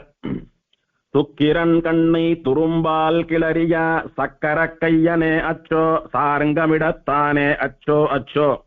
சுக்கிரன் கண்ணை துரும்பால் கிளறிய, வல்லவனுக்கு புல்லும் ஆயுதம்னு சொல்லுவாள் இல்லையோ, தர்பைன்னு சொல்லக்கூடியது என்ன, புல்லு தானே. புல்ல கொண்டு யாரையான ஏதானம் பண்ண முடியுமா சுவாமி? ஆனா அதுவே காய்ந்து தர்பையாக இருக்கிற போது கத்தி போல கிழிக்கிறது பாருங்க, அந்த புள்ளையே தகுந்த டெக்னிக்கலை யூஸ் பண்ணி நான் பெருமாள் சுக்கிரனுடைய கண்ணு போயிடுத்து. அதுதான் வல்லவனுக்கு புல்லும் ஆயுதம். சொல்ல போனா வாமனனுக்கு புல்லும் ஆயுதம்னு சொல்லணும். அந்த மாதிரி ஆச்சரியமா சுக்கிரனுடைய கண்ணு போயிடுத்து. அந்த புல்லாக இருந்தது யாருன்னா சுதர்சனாழ்வான் அப்படின்னு ஆச்சரியமா பெரியாழ்வார் தெரிவிக்கிறார். சுக்கிரன் கண்ணை துரும்பால் கிளறிய சக்கர கையனே அச்சோன்னர். பிரம்மச்சாரியா தானே போயிருக்கான் வாமனன், எங்க சங்கு சக்கரம் எல்லாம் எடுத்துட்டு போனான், பஞ்சாயுதங்களை 5 விஷயங்களா மாத்திண்டானோ இல்லையோ. அப்போ அந்த துரும்பால கிளறினான்னு சொல்றார், துரும்ப கையில வச்சுன்னு கிளறினா, அப்ப சக்கர கையனேன்னு சொல்றச்ச கையில சக்கரை வச்சுருக்கான்னு அர்த்தமா இருந்தோ இல்லையோ. அப்ப கையில இருக்கக்கூடிய அந்த துரும்புன்னு சொல்லக்கூடிய தர்ப பவித்திரம் தான் சுதர்சனாழ்வான். சுதர்சனர் அந்த தர்ப பவித்திரமா மாறிவிட்டார். அதாவது பெருமாள் எந்த ஆயுதத்தை கொண்டு யார சம்ஹாரம் பண்ணாலும் அந்த ஆயுதம் சுதர்சனாம்சமாகவே இருக்கும் அப்படின்றது தாத்பரியம் இங்கே. அதனாலதான் பெருமாளுடைய எல்லா ஆயுதங்களுக்கும் சிரேஷ்டமாக இருக்கக்கூடியது சுதர்சனம்னு சொல்லக்கூடிய ஆயுதம் அப்படின்னு புராண இத்தியாசங்கள்ல பலமுறை பாக்குறோம். இப்ப கொடுத்தா எடுத்து இங்க நம்முடைய பூர்வாச்சாரியர்கள் ஒரு விசாரம் பண்றா. மகாபலி ஏன் கெட்டான், சுக்கிரனுக்கு ஏன் கண்ணு போச்சு அப்படின்னு ஒரு விசாரம். சுக்கிரன் என்ன தப்பு பண்ணினான்? சுக்கிரன் நினைச்சான் நம்முடைய சிஷ்யன் பொய் வேஷம் போட்டு வந்திருக்கிற பெருமாள் இடத்துல ஏமாந்துட போறான், அவனை காப்பாத்தணும் அப்படின்னு பார்த்தார். ஆச்சாரியனுடைய தர்மம் சிஷ்யனை காப்பாத்துறது தானே, அதுதானே பண்ணினார். அதுக்கு ஏன் அவர் கண்ணு போனோம்? அநியாயம் இல்லை இது அப்படின்னா ஒண்ணு. 2வது, தானம் பண்ணி தரேன்னு சொல்லி வாக்கு கொடுத்தான், அந்த வாக்கு பொய்க்க கூடாததுக்குன்னு தானமும் பண்ணிட்டான். சொன்ன சொல் தவறாம சத்தியத்தை காப்பாத்தினானே மகாபலி, அவனுக்கு ஏன் தண்டனை கிடைச்சி பாதாளத்துக்கு போனான் அப்படின்னு 2 விசாரம் பண்றா பெரியவா நம்முடைய பூர்வாச்சாரியர்கள். அதுக்கு பதிலும் சொல்றா. அதாவது தான தர்மங்கள்லாம் நடக்கிறதுன்னா அதை நடக்க விடாம தடுக்கிறவன் மகா பாபின்னு சாஸ்திரம் சொல்றது. யாரோ யாருக்கோ சாதம் போடுறா, ஏன் அவனுக்கு சாதம் போடுறேன்னு தடுத்தா பாவம். யாரோ யாருக்கோ ஏதோ தானம் பண்றா, ஏன் அந்த தானம் பண்றேன்னு தடுத்தா கெடுத்தா அது பாவம். அந்த மாதிரி தானம் வாங்கிக்கோ தரேன்னு இவனே கேட்டான், சரின்னு வாமனன் ஒத்துட்டான், வாங்கிக்கிறேன்னு விட்டான். இவன் தரச்ச அந்த தானத்தை தடுக்க விடாம பண்றாம தர விடாம தடுக்கிறான் பாருங்க, அந்த பாவத்துக்காக சுக்கிரனுக்கு கண்ணு போச்சு. ஏன் கண்ணு போச்சு, ஏன் பிராணனே போல உயிரே ஏன் போலன்னா நல்ல எண்ணத்துல தடுத்தான். அதாவது என் சிஷ்யனான நீ காப்பாற்றப்படணும், நீ ஜெயிக்கணும், நீ தோக்க கூடாதுன்னு சிஷ்யனை காப்பாத்துற ஆச்சாரிய லட்சணத்துல பண்ணா. இருந்தாலும் தானம் விலக்கிய பாவத்திற்காக சுக்கிரனுக்கு கண் போச்சு. தானம் விலக்கிய பாவம் ஒண்ணும். 2வது, எல்லா தர்மங்களுக்கும் மூலமாக இருக்கக்கூடிய பகவான், பரம தர்மமான பகவானே வந்திருக்கான், தர்மஸ்வரூபியான பகவானே வந்திருக்கான். அவனுடைய கைங்கரியத்துக்கு முன்னாலே அவன் மனசுல என்ன நினைக்கிறானோ அதுக்கு நாம துணை போகணுமே ஒழிய அவனிடத்துல வியாக்கியானம் பேசிட்டு இருக்கலாமா? இதெல்லாம் சாமானியமான தர்மங்கள். பொய் பேசாதே, தானம் விலக்காதே அப்படின்னு சொல்றதெல்லாம் சாமானிய தர்மம். பகவான் சொல்லக்கூடியவன் விசேஷ தர்மம். இப்ப பகவான்னு வரச்ச மற்ற தர்மங்கள்லாம் அடிபட்டு போயிடும். பகவான் தான் அங்க சொந்த நிப்பான், நிக்கணும். தசரதர் என்ன பெரிய தப்பு பண்ணினார்? கைகேயிக்கு கொடுத்த வரத்தை நான் மீறாம தரேன் கேளுன்னார். அதனால எல்லா லோகங்களுக்கும் சுவாமியா இருக்கக்கூடிய பரம்பொருள் ஸ்ரீமன் நாராயணனே இவர் வயத்துல புள்ளையா பிறந்த போது அந்த புள்ளைய கேவலம் கொடுத்த வரத்தை காப்பாத்துறேன்னு சொல்லக்கூடிய சாமானிய தர்மத்தை ரட்சிக்கிறதுக்காக பரம்பொருள்னு சொல்லக்கூடிய விசேஷ தர்மமே இவர் வயத்துல புள்ளையா பிறக்கிறச்ச அந்த எம்பெருமானை முடிசூட்டு வித்து ராஜ்யம் பண்ணி அழகு பார்க்காம அவனை காடு மேடெல்லாம் அலைய வச்சு சீதாபகாரம் எல்லாம் நடந்து இத்தனை கஷ்டப்படுத்தினானே. அதனாலதான் தசரத சக்கரவர்த்திக்கு விசேஷ தர்மம் இருக்கிற போது சாமானிய தர்மத்தை கையில் எடுத்துக் கொண்ட பாவத்திற்காக பகவான் இருந்தும் அவனுடைய கையால சம்ஸ்காரம் பண்ணிக்க முடியாம போச்சு. பகவானுடைய கையிலே சம்ஸ்காரம் பண்ணிக்கொள்ளவில்லை. பகவானை காட்டுக்கு அனுப்பினார், பகவான ராஜ்யம் இல்லாத பண்ணார். அதனால தசரதனுக்கு ஸ்வர்க்கமே தான் கிடைத்தது, வைகுண்டம் கிடைக்கலை அப்படின்னு ஆச்சாரியர்கள் தெரிவிக்கிறார். அதுவே பிராட்டிய ராவணன் கவர்ந்துண்டு போனான் அப்படின்னு பகவானுக்கு தகவல் சொல்லி பகவத் கைங்கரியத்திலே பாகவதனாக இருந்த ஜட்டாயுவுக்கு பெருமாள் கையால சம்ஸ்காரம் கிடைச்சது, அவர் வைகுண்டத்துக்கு போனார். இப்படி யாரா இருந்தாலும் பகவானிடத்திலே பகவானுடைய அடியவர்களான பாகவதர்களிடத்திலே தங்களை அர்ப்பணித்துக் கொண்டால், பகவத் பாகவத கைங்கரியத்திலே தங்களை ஈடுபடுத்திக் கொண்டால் தான் அவளுக்கு நல்ல கத்தின்னு சொல்லக்கூடிய வைகுண்டமே ஒழிய, பகவானே வயத்துல வந்து பிள்ளையா பிறந்தாலும் அந்த பகவானுடைய பெருமையை தெரிஞ்சுட்டு அவனை கண்டுக்கல அப்படின்னா கேவலம் சொர்க்கம் தான் கிடைக்கும். அது தசரதன் உதாரணம் அதற்கு. அந்த மாதிரி இந்த தானம் விளக்குறது அது இதுன்றதெல்லாம் வந்து சாதாரண பாவம் தான். ஆனா பகவத் காரியம் ஒண்ணும். அதனால வந்து ஆச்சாரியன்னு சொல்லக்கூடிய ஸ்தானத்துல சிஷ்யனை ரட்சிக்கணும்னு நல்ல எண்ணத்துல பண்ணினாலும் பகவத் கைங்கரியத்துல இருந்து அவனை தடுத்தபடினால இவனுக்கு ஒரு கண்ணு போச்சு அப்படின்னா. சரி, சொன்ன சொல் தவறாம இருந்து கேட்டபடி தானத்தை கொடுத்தானே மகாபலி, அவன் ஏன் தாழ்ந்து போனான் அப்படின்னா ஆச்சாரியன் சொல் கேளாமைக்காக. ஏண்டா உனக்கு ஆச்சாரியன் ஒருத்தர் இருக்கிறது எதுக்காக? உன்னை நல்ல வழியில செலுத்துறதுக்காக தானே. அப்படி உங்க ஆச்சாரியன் சொல்றச்ச அதை மீறி நான் பண்ணதான் பண்ணுவேன்னா அதுக்கான பயனை அனுபவிச்சுதான் ஆகணும் அப்படின்றது அங்கே விஷயம். அப்படின்னு இப்படி நடந்த ஒரு விஷயத்திலையும் நமக்கான தர்மங்களை எல்லாம் சூக்ஷ்மமா பார்த்து பார்த்து போதிக்கக்கூடியவர்கள் நம்மளுடைய பூர்வாச்சாரியர்கள். எல்லோரும் அவசியம் திவ்ய பிரபந்தங்களினுடைய வியாக்கியானங்களை எல்லாம் சேவிக்கணும். திவ்ய பிரபந்த வியாக்கியானங்கள்ல நிறைய விஷயங்கள் நம்ம பூர்வாச்சாரியர்கள் சாதிக்கிறா. அதே மாதிரி குரு பரம்பரா பிரபாவத்துல நிறைய விஷயங்கள் சாதிக்கிறா. இதெல்லாம் ஒரு ஸ்ரீ வைஷ்ணவாலும் அவசியம் அனுபவிக்க வேண்டிய விஷயங்கள். இந்த மாதிரி நிறைய உண்டு. இப்படி மகாபலியினுடைய யாகசாலையில பெருமாள் வாமனாவதாரம் பண்ணி கொண்டு போய் தானத்தை வாங்கி விட்டார். வாங்கி 3 அடியாலே எல்லா உலகங்களும் என்னுடையது அப்படின்னு அளந்து எடுத்துக்கிறேன்னு சங்கல்பிச்ச பெருமாள் 2 அடிகளாலே எல்லா லோகங்களையும் அளந்து கொண்டு 3வது அடியை எங்க வைப்பதுன்னு கேட்க, மகாபலி என்னுடைய கர்வம் ஒழிந்தது, என்னுடைய அகங்காரம் ஒழிந்தது, என் தலையில வைன்னு பிரார்த்திக்க அவன் தலையில திருவடியை வைத்து அப்படியே அழுத்திட்டு போய் அவனை பாதாள லோகத்துல வச்சிருக்கார் பெருமாள். பாதாள லோகத்திலே சிறை வைக்கவில்லை. ஏன்னா பிரகலாதனுடைய வம்சத்துல இனி ஒருத்தரையும் சம்ஹாரம் பண்ண மாட்டேன், அழிக்க மாட்டேன்னு பிரகலாதனுக்கு வரம் கொடுத்தபடியினாலே பாதாள லோகத்தை ஆளக்கூடிய சிரஞ்சீவியா பலி சக்கரவர்த்தி இன்னைக்கும் இருந்துட்டு பாதாளத்தை ஆண்டு இருக்கான்னா, பலி சிரஞ்சீவியா இருக்கான். இன்னைக்கும் பாதாள லோகத்துக்கு ஏக சக்கரவர்த்தியா இருந்துட்டு இருக்கான். பிரளய காலம் வரைக்கும் அவன் தான் சக்கரவர்த்தி. அதனால பெருமாள் அவனுக்கு நல்லது பண்ணினாரே ஒழிய ஒன்னும் கெடுதல் பண்ணவில்லை.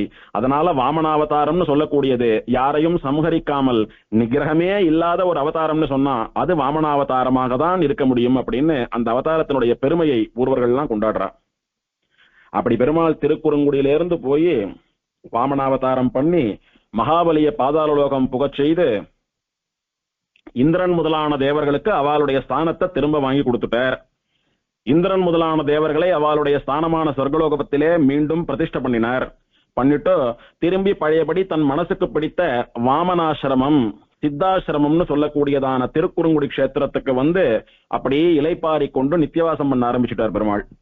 இப்படி பெருமாள் வாமனனா அவதாரம் பண்ணி வாமனனா தங்கியிருந்த ஆசிரமம் அப்படின்றபடினால வாமனாசிரமம் வாமனக்ஷேத்திரம்னு பேரு. அப்படியே தமிழ்ல குறுங்குடி அப்படின்னு அர்த்தம். இப்படி ஆச்சு. இப்போ வாமனனா வந்த பெருமாள் திருவிக்கிரமனா உலகத்தை அளந்த போது பிரம்மா பெருமாளுடைய திருவடிகளில் தீர்த்தத்தை சேர்த்து பெருமாள் திருவடிகளுக்கு புருஷ சூக்தம் சொல்லிக் கொண்டே திருமஞ்சனம் பண்ணினான். அப்போ பெருமாளுடைய திருவடியிலிருந்து உற்பத்தியான தீர்த்தம் இருக்கிறதே ஸ்ரீபாத தீர்த்தம், அந்த தீர்த்தம் தான் நான், எனக்கு கங்கைன்னு பேரு அப்படின்னு கங்காதேவி நாரதருக்கு சொல்றா. பெருமாள் குள்ளமா வாமனனா வந்தான், அவனே ஒசரமானவனா திருவிக்கிரமனா வளர்ந்தான். அப்போது அவனுடைய ஸ்ரீபாதத்தை அலம்பி அவனுக்கு பாத பூஜை பண்ணணும்னு பிரம்மா ஆசைப்பட்டான். அப்படி பண்ணின போது அவனுடைய ஸ்ரீபாதத்திலேருந்து வசந்த திருமஞ்சன தீர்த்தம் பகவத் ஸ்ரீபாத தீர்த்தம் தான் கங்கைன்னு சொல்லக்கூடிய நான். அந்த நானே பின்னால பூமிக்கு வந்து சேர்ந்ததுக்கு அப்புறமா சீதா, அலகநந்தா, பத்ரா, சிந்து அப்படின்னு இப்படி பலவிதமான நதிகளா பிரவகிச்சு கடைசியில சமுத்திரத்துல போய் கலக்கிறேன் அப்படின்னு தன்னுடைய வரலாற்றையும் சொன்னால் கங்கை நாரதருக்கு. இப்படி திரிவிக்ரமாவதாரத்தின் போது ஆகாசத்தை நோக்கி அளந்துண்டு போன திருவடியை பிரம்மா அலம்ப அந்த திருவடியினுடைய தீர்த்தமானது பூமியிலே பல இடங்கள்ல விழருது. பிரதானமா அந்த தீர்த்தத்தை சிவன் தன்னுடைய தலையில தாங்கிட்டான், அவதான் கங்கை. ஆனா பெருமாளுடைய திருவடிகளில் அணிந்து கொண்டிருந்த நூபுரம்னு சொல்லக்கூடிய சிலம்பு இருக்கு பாருங்க, அந்த சிலம்புல இருந்து பட்டு செதறின ஜலம்தான் திருமாலிருஞ்சோலை மலைன்னு சொல்லக்கூடிய ரிஷபாத்ரி மலைக்கு மேல நூபுர கங்கை சிலம்பாறு என்ற பெயரிலிருந்து வந்தது. அதே மாதிரி ஸ்ரீவில்லிபுத்தூர் அருகே இருக்கக்கூடிய செண்பகத்தோப்பு போன்ற இடத்துல இருக்கக்கூடிய திருவண்ணாமலை என்ற மலை மேலையும் தீர்த்தமா சுனையாக வந்தது. அதே போல திருக்குறங்குடியிலே மகேந்திரகிரி பர்வதத்தின் மேலே சிலம்பாறு அல்லது சிந்து நதி என்கிற பெயரிலேயே தீர்த்தமாக இருக்கிறது. இப்படி பகவானுடைய சிலம்பிலிருந்து வந்த தீர்த்தம், பகவானுடைய திருவடி சதங்கையிலிருந்து வந்த தீர்த்தம் 3 நதிகளா பிரவகிக்கிறது அப்படின்னு அந்த பெருமையையும் நாரதருக்கு கங்கை சொன்னான்.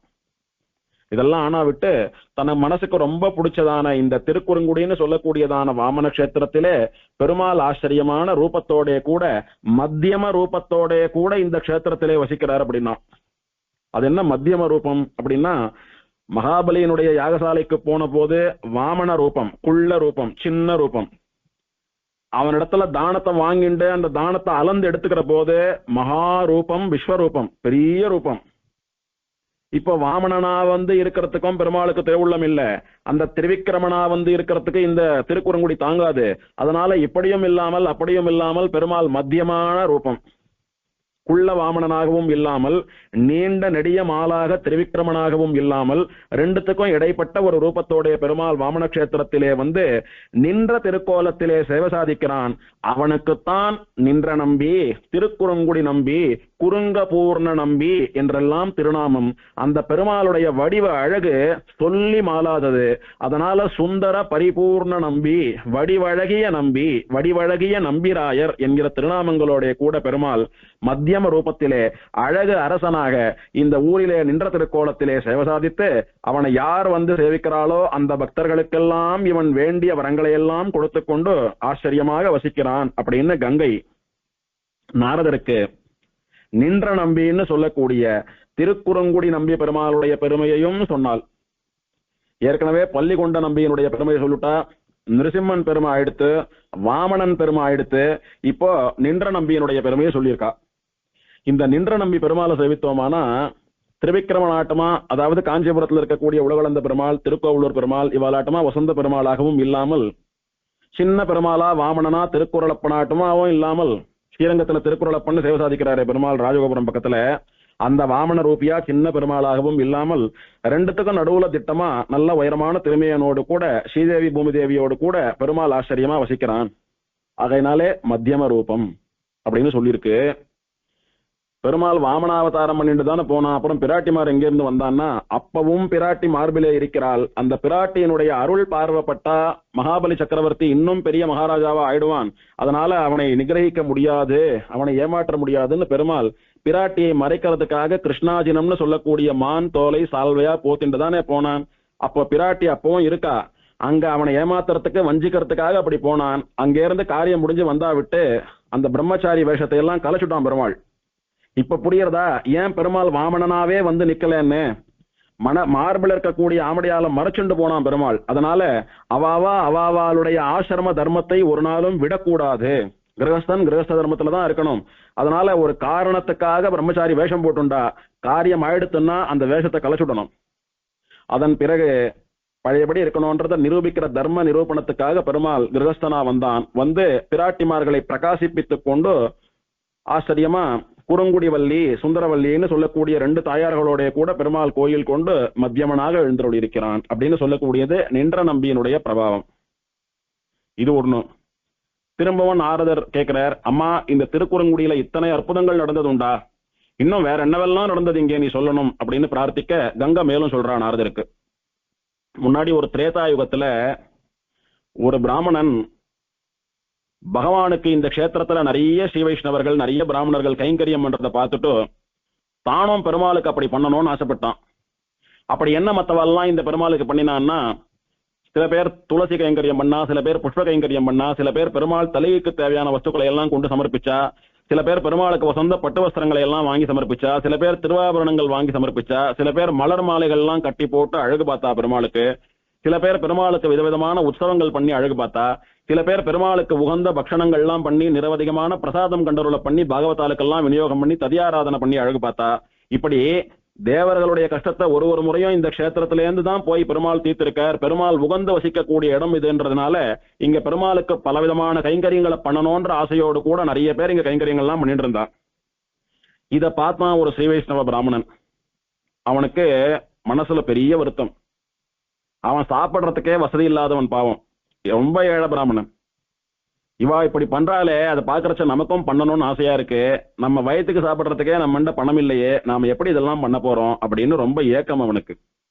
சரி, எப்படியாவது யாசகம் பண்ணியாவது பெருமாளுக்கு ஏதானும் கைங்கரியம் பண்ணணும்னு போற இடத்துல எல்லாம் போய் நான் பெருமாளுக்கு இந்த மாதிரி எல்லாம் கைங்கரியம் பண்ணணும்னு நினைக்கிறேன், எனக்கு யாரானும் பணம் கொடுங்கன்னு கேட்டா, சோத்துக்கே வழி இல்லாத நீ ஒருவேளை சாதம் கொடுன்னு கேட்டா பரவாயில்ல, நீ பெருமாளுக்கு கைங்கரியம் பண்ண போறியா, நாங்க உனக்கு தரணுமான்னு சொல்லி எல்லாரும் இவனை அலட்சியப்படுத்தி அனுப்பிட்டா. அதனால ரொம்ப மனசு ஒடிஞ்சு போனான். இவன் பார்த்தான், நம்மால ஒன்றும் பண்ண முடியாதுன்னு தெரிஞ்சு போயிடுத்து. அதே நேரத்துல பெருமாளுக்கு கைங்கரியம் பண்ணணும்ன்ற ஆசை கூட நமக்கெல்லாம் அடங்க மாட்டேன்றது. எது யதார்த்தமோ அது மனசுக்கு புரியுமா? மனசு எப்பவும் கோட்டை கட்டிண்டு கனவுலகத்திலேயே வசிக்கக்கூடியது. அதுக்கு யதார்த்தம் நிலைமெல்லாம் தெரியுமா? அதனால என்ன பண்றதுன்னு தெரியாம அப்படியே யோசிச்சுட்டு இருந்தான். சரி, கற்பனைக்கு காசு செலவில்லை, அதனால இந்த திருக்குறங்குடியில நித்தியவாசம் பண்ணிண்டு நம்பியாத்துல தீர்த்தமாடிண்டு பெருமாளை சேவிச்சுண்டு என்னென்ன கைங்கரியங்கள்லாம் பண்ணணும்னு நினைக்கிறோமோ அதெல்லாம் மனசுலயே பெருமாளுக்கு பண்ணலான்னு மனக்கோட்டை கட்ட ஆரம்பிச்சுட்டான் இவன். அந்த நம்பியாற்றின் கரையிலே ஒரு குடிசையை ஏற்படுத்தி கொண்டு அங்க வசிச்சுட்டு இருக்கான். கிடைக்கிறத சாப்பிட்டு பெருமாளை சேவிச்சுண்டு தீர்த்தமாடிண்டு மனசுலயே பெருமாளுக்கு பெரிய மண்டபத்தை கட்டுட்டான். எப்பேற்பட்ட மண்டபம்னா, இது வரைக்கும் எந்த திவதேசத்திலையும் அந்த மாதிரி மண்டபமே இருக்கக்கூடாது. அந்த மாதிரி பெரிய விலட்சணமான மண்டபம் இருக்கணும்னு பெரிய மண்டபம், நிறைய பிராகாரங்கள், பார்க்கிற இடத்துல எல்லாம் கண்ணை கவரக்கூடிய கோபுரங்கள், ஆச்சரியமான விமானங்கள், அந்த விமானத்துக்கு ஸ்வர்ண கூரை, இதெல்லாம் வேஞ்சு நிஜமாவே கோவில் கட்டினா எப்படி இருக்குமோ அந்த மாதிரி பெரிய பிரம்மாண்டமான கோவிலை மனசுல கட்டிட்டான். பெருமாளுக்கு கட்டிட்டான். இப்படி இவன் ஆச்சரியமா பிரம்மாண்டமான கோவிலை மனசுல கட்டி முடியறதுக்கும் இவன் உடம்புல இருந்து உயிர் பெரியறதுக்குமான சமயம் வரத்துக்கும் சரியா இருந்தது. இதெல்லாம் முடிஞ்சுடுத்து. மனசுல ஒரு நாள் மனசுல கட்டின கோவிலுக்கு சம்பரோக்ஷணம் பண்ணணும்னு நினைச்சான். அதை பண்ணியும் முடிச்சான் மானசீகமாவே. அந்த சமயத்துல இவன் உடம்புல இருந்து உயிர் பெரியற சமயம் வந்துடுத்து. அப்போ யமனுடைய தூதர்கள் அங்க வராம ஸ்ரீவைகுண்டத்தில இருந்து விஷ்ணு தூதர்கள் வந்து இவனை கை கூப்பி, சுவாமி வாங்கோ, பெருமாள் உங்களை ஸ்ரீவைகுண்டத்துக்கு ஏழை பண்ணிட்டு வர சொன்னார் அப்படின்னு பவ்யமா பிரார்த்திச்சு கையை பிடிச்சு அழிச்சுட்டு போறா. அழிச்சுட்டு போய் ஆச்சரியமா ஸ்ரீவைகுண்டத்துல காட்டுறா. ஒரு க்ஷணம் இவன் மனசுல என்ன விதமான பிராகாரங்கள், கோபுரங்கள், மண்டபங்கள், விமானங்கள்லாம் கட்டினானோ அது மொத்தம் ஸ்ரீவைகுண்டத்துல ஒரு இடத்துல தெரியறது. அதுக்கு நடுவுல பெருமாள் ஸ்ரீதேவி, பூமிதேவி, நீலாதேவியோட கூட உட்கார்ந்துட்டு இருக்கார்.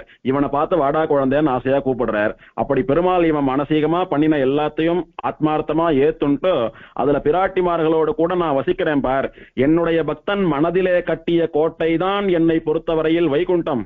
ஆகையினாலே பக்தா, நீ ஏற்படுத்தின கோவில்ல நானும் பிராட்டிமாரும் இருக்கோம், வா உனக்கு அனுகிரகம் பண்றோம், நாம நீ எங்களை அனுபவிச்சுண்டு கைங்கரியம் பண்ணிட்டு, நான் உங்களை ஒன்னு அனுகிரகிச்சுண்டு உனக்கு வேண்டியதை பண்ணிட்டு இருக்கேன்னு சொல்லி பெருமாள் தன்னுடையதான லோகத்தை கழிச்சுட்டு போய் மோட்சம் கொடுத்தான் இவனுக்கு. உடனே விஷ்ணு தூதால பார்த்து இவன் கேட்டான், சுவாமி, நான் கண்ணால பார்த்த போது அந்த திருக்குறங்குடியில எத்தனையோ பாகவதா நிறைய கைங்கரியம் பண்ணினா, அவள்லாம் எவ்வளோ பண்ணினா, அவளை அழிச்சுட்டு வந்தா கூட ஒரு நியாயம் உண்டு. நான் ₹1 கொடுத்து ஒரு கற்பூரம் வாங்கி ஏத்தினவன் கிடையாது. என்ன போய் இங்க அழிச்சுட்டு வந்தீங்களே, எனக்கு என்ன தகுதி இருக்குன்னா. பெருமாள் சொன்னார், ஏண்டா உன்னண்ட பணம் இல்லாத போனா என்னடா, அவளண்ட நிறைய பணம் இருக்கு, நிறைய சொத்து இருக்கு, அது அழிஷவா பண்றா. உன்னண்ட பணம் இல்லைன்னா என்ன, நல்ல மனசு இருக்கு உனக்கு, மனசுல என்னிடத்திலே தீராத காதல்னு சொல்லக்கூடிய வசந்த பக்தி உண்டு உனக்கு. பணம் இருக்கிறவா கூட ஒரு காரியத்தை பண்ணுன்னு ஒருத்தனாண்ட அதை ஒப்படைச்சுட்டோ அவ பாட்டுக்கு அவ காரியத்தை பார்த்துட்டு இருப்பா. அவன் கட்டி முடிச்சுட்டோ பண்ணி முடிச்சுட்டோ நான் பண்ணிட்டேன் வாங்கன்னு சொன்னா வந்து என் இடத்துல ஒப்படைப்பா. ஆனா ஒன்னொன்னுத்தையும் மானசீகமா நீ பார்த்து கட்டினேடா. நீ என்னென்னவெல்லாம் எனக்கு ஏற்படுத்தியிருக்கியோ அதெல்லாம் நீ மனசுல கட்டினது வைகுண்டத்துல இருக்கு, அதுல நான் உட்கார்ந்துட்டு இருக்கேன்னு சொன்னா உன்னுடைய பக்தி எத்தனை தூரம் மெய்யானதுன்னு நீ புரிஞ்சுக்கோ. நீ ஒன்னொன்னுத்தையும் கூடவே இருந்து பல வருஷங்கள் செலவு பண்ணி பக்கத்திலே இருந்து பார்த்து பெருமாளுக்கு தாயாருக்குன்னு பார்த்து பண்ணினவனாச்சு. லக்ஷ்மணன் எப்படி காட்டுல பர்ணாசிரமம் எல்லாம் அமைக்கிற போது ஆச்சரியமா இது பிராட்டிக்கு இது பெருமாளுக்குன்னு பார்த்து எங்களுக்கு கைங்கரியம் பண்ணினானோ, அந்த மாதிரி பண்ணவனாச்சே நீ, உன்னுடைய பக்தி தான் உன்னை ஸ்ரீவைகுண்டத்துல கொண்டு சேர்த்ததுன்னு பெருமாள் அந்த பாகவதனுடைய பக்தியை, அவனுடைய பெருமையை எல்லாருக்கும் முன்னால உபன்யாசம் பண்றார் பெருமாள். இப்படி அவன் மனசுல கட்டின அந்த பெரிய கோவில்ல நடுவுல ஆச்சரியமா ஸ்வர்ண விமானம் ஒண்ணு இருந்தது. அந்த விமானம் அதை பாக்குறவா, அதுக்குள்ள நுழையிறவாளுக்கெல்லாம் பெரிய ஒரு ஆனந்தத்தை தரக்கூடிய விமானமா இருந்தது. அதனால ஆனந்தகர விமானம் அப்படின்னு பேர் வச்சுட்டு அந்த ஆனந்த விமானத்துக்கு நடுவுல பெருமாள் ஸ்ரீபூமி நீலாதேவிகளோட உட்கார்ந்துட்டு சேவை கொடுத்தாராம். இவனுக்கு இவனையும் உள்ள வாடான்னு கூப்பிட்டு தன் திருவடியில சேர்த்துட்டாராம். இப்படி ஒரு ஸ்ரீ வைஷ்ணவன் மானசீகமா பண்ற விஷயத்தையும் பெருமாள் வைகுண்ட அளவுக்கு ஏத்துக்கிறான் அப்படின்னா, அடியவர்களிடத்துல பெருமாள் எதிர்பார்ப்பது அவனுடைய கல்லங்கப்படம் இல்லாத தூய அன்பை மட்டும்தான், வேற ஒண்ணும் இல்ல அப்படின்றத புரிஞ்சுக்கணும். இதுக்கு மேல பெருமாள் ஒண்ணு சொல்றார், நீங்க எல்லாம் என்ன நினைச்சுட்டீங்க? நீங்க கட்டக்கூடிய கட்டடங்கள், மண்டபங்கள், பிராகாரம், மதில், கோபுரம் இதெல்லாம் எனக்கு பெரிய விஷயம் நினைச்சுட்டீங்களா? இல்லவே இல்லை. நடமாடும் விமானங்களாக இருக்கக்கூடிய என்னுடைய அடியவர்கள் ஸ்ரீ வைஷ்ணவா, நீங்க தான் எனக்கு வசதி. இப்ப ஏதோ ஒரு விமானம் கட்டினா அந்த விமானம் அசையாம ஒரே இடத்துல இருக்க போறது. அதனால அதுக்கெல்லாம் ஆச்சரியமா ஸ்தாவர விமானம்னு பேரு. அப்படின்னா ஒரு இடத்துல இருந்து அசையாம இருக்கக்கூடிய விமானம்னு பேரு. அதை விட எனக்கு எது வசந்ததுன்னா, ஜங்கம விமானங்களா, நடமாடக்கூடிய விமானங்களா இருக்கக்கூடிய என்னுடைய அடியவர்கள் ஸ்ரீ வைஷ்ணவா இருக்கீங்களே, பிரபன்னா பாகவதா, நீங்க தான் வசதி எனக்கு. ஏன்னா நான் உங்க மனசுலயே கோயில் கொண்டிருக்கிறேன். நீங்க நடமாடக்கூடிய விமானங்களா இருக்கிறச்ச நீங்க எங்கெங்கெல்லாம் போறீங்களோ அங்கங்கெல்லாம் உங்க மூலமா நானும் உங்களோடய வந்துட்டு இருக்கேன். அதனால கருங்கல்ல கட்டுறது, தங்கத்துல கட்டுறது, வெள்ளியில கட்டுறது இது எல்லாத்தையும் விட நீ மனசால கட்டின பாத்தியா ஒரு கோட்டை, அதுதான்டாப்பா எனக்கு வசதி அப்படின்னு சொல்லி அங்க இருக்கக்கூடிய நித்தியசூரிகளுக்கு சொல்றார். பாகவதால சாதாரண மனுஷான்னு நினைச்சுக்காதுங்கோ, அவள்லாம் நடமாடக்கூடிய விமானங்கள்.